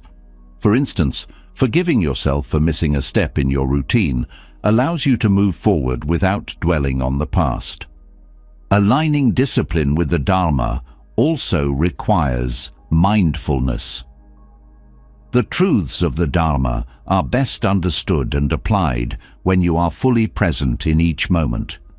Mindfulness brings clarity to your efforts, helping you discern whether your actions align with your values and intentions. This awareness ensures that your discipline remains authentic and purposeful, rather than driven by external pressures or distractions. For example, pausing to reflect on the impact of your actions during a challenging decision reinforces your commitment to living in harmony with your principles. Ultimately, the Dharma of self-discipline is about cultivating a way of being that aligns your efforts with the natural rhythms and truths of life. It transforms discipline from a rigid pursuit into a practice of harmony, balance, and connection. By embracing impermanence, intention, interconnectedness, and compassion, you create a foundation for discipline that is both sustainable and deeply meaningful. Through this alignment, your efforts become an expression of living in harmony with the universal truths, enriching your life and contributing to the greater good in profound and lasting ways. Self-discipline isn't about gritting your teeth through endless struggles or pushing yourself to the brink of exhaustion. It's about aligning your efforts with balance, purpose, and compassion. By understanding the Buddhist principles of the middle way, cultivating mindfulness, letting go of perfectionism, and embracing the wisdom of rest, you learn that discipline can be a sustainable, fulfilling practice rather than a draining one. It becomes a tool for growth and connection, a way to live harmoniously with life's rhythms while pursuing your deepest values. Through intention, gratitude, and the support of community, discipline transforms from a solitary challenge into a shared journey of meaning and joy. The breath guides your focus, rituals anchor your days, and the universal truths of the Dharma remind you that your efforts are part of something greater. When approached this way, discipline isn't a chore. It's a gift to yourself and the world around you. Now, it's your turn. What resonated with you the most in this journey toward balanced self-discipline? Share your thoughts in the comments below. Your insight could inspire someone else on their path. If this video brought value to your day, make sure to subscribe and click the notification bell so you don't miss the next step in this journey. Let's grow together, one mindful practice at a time.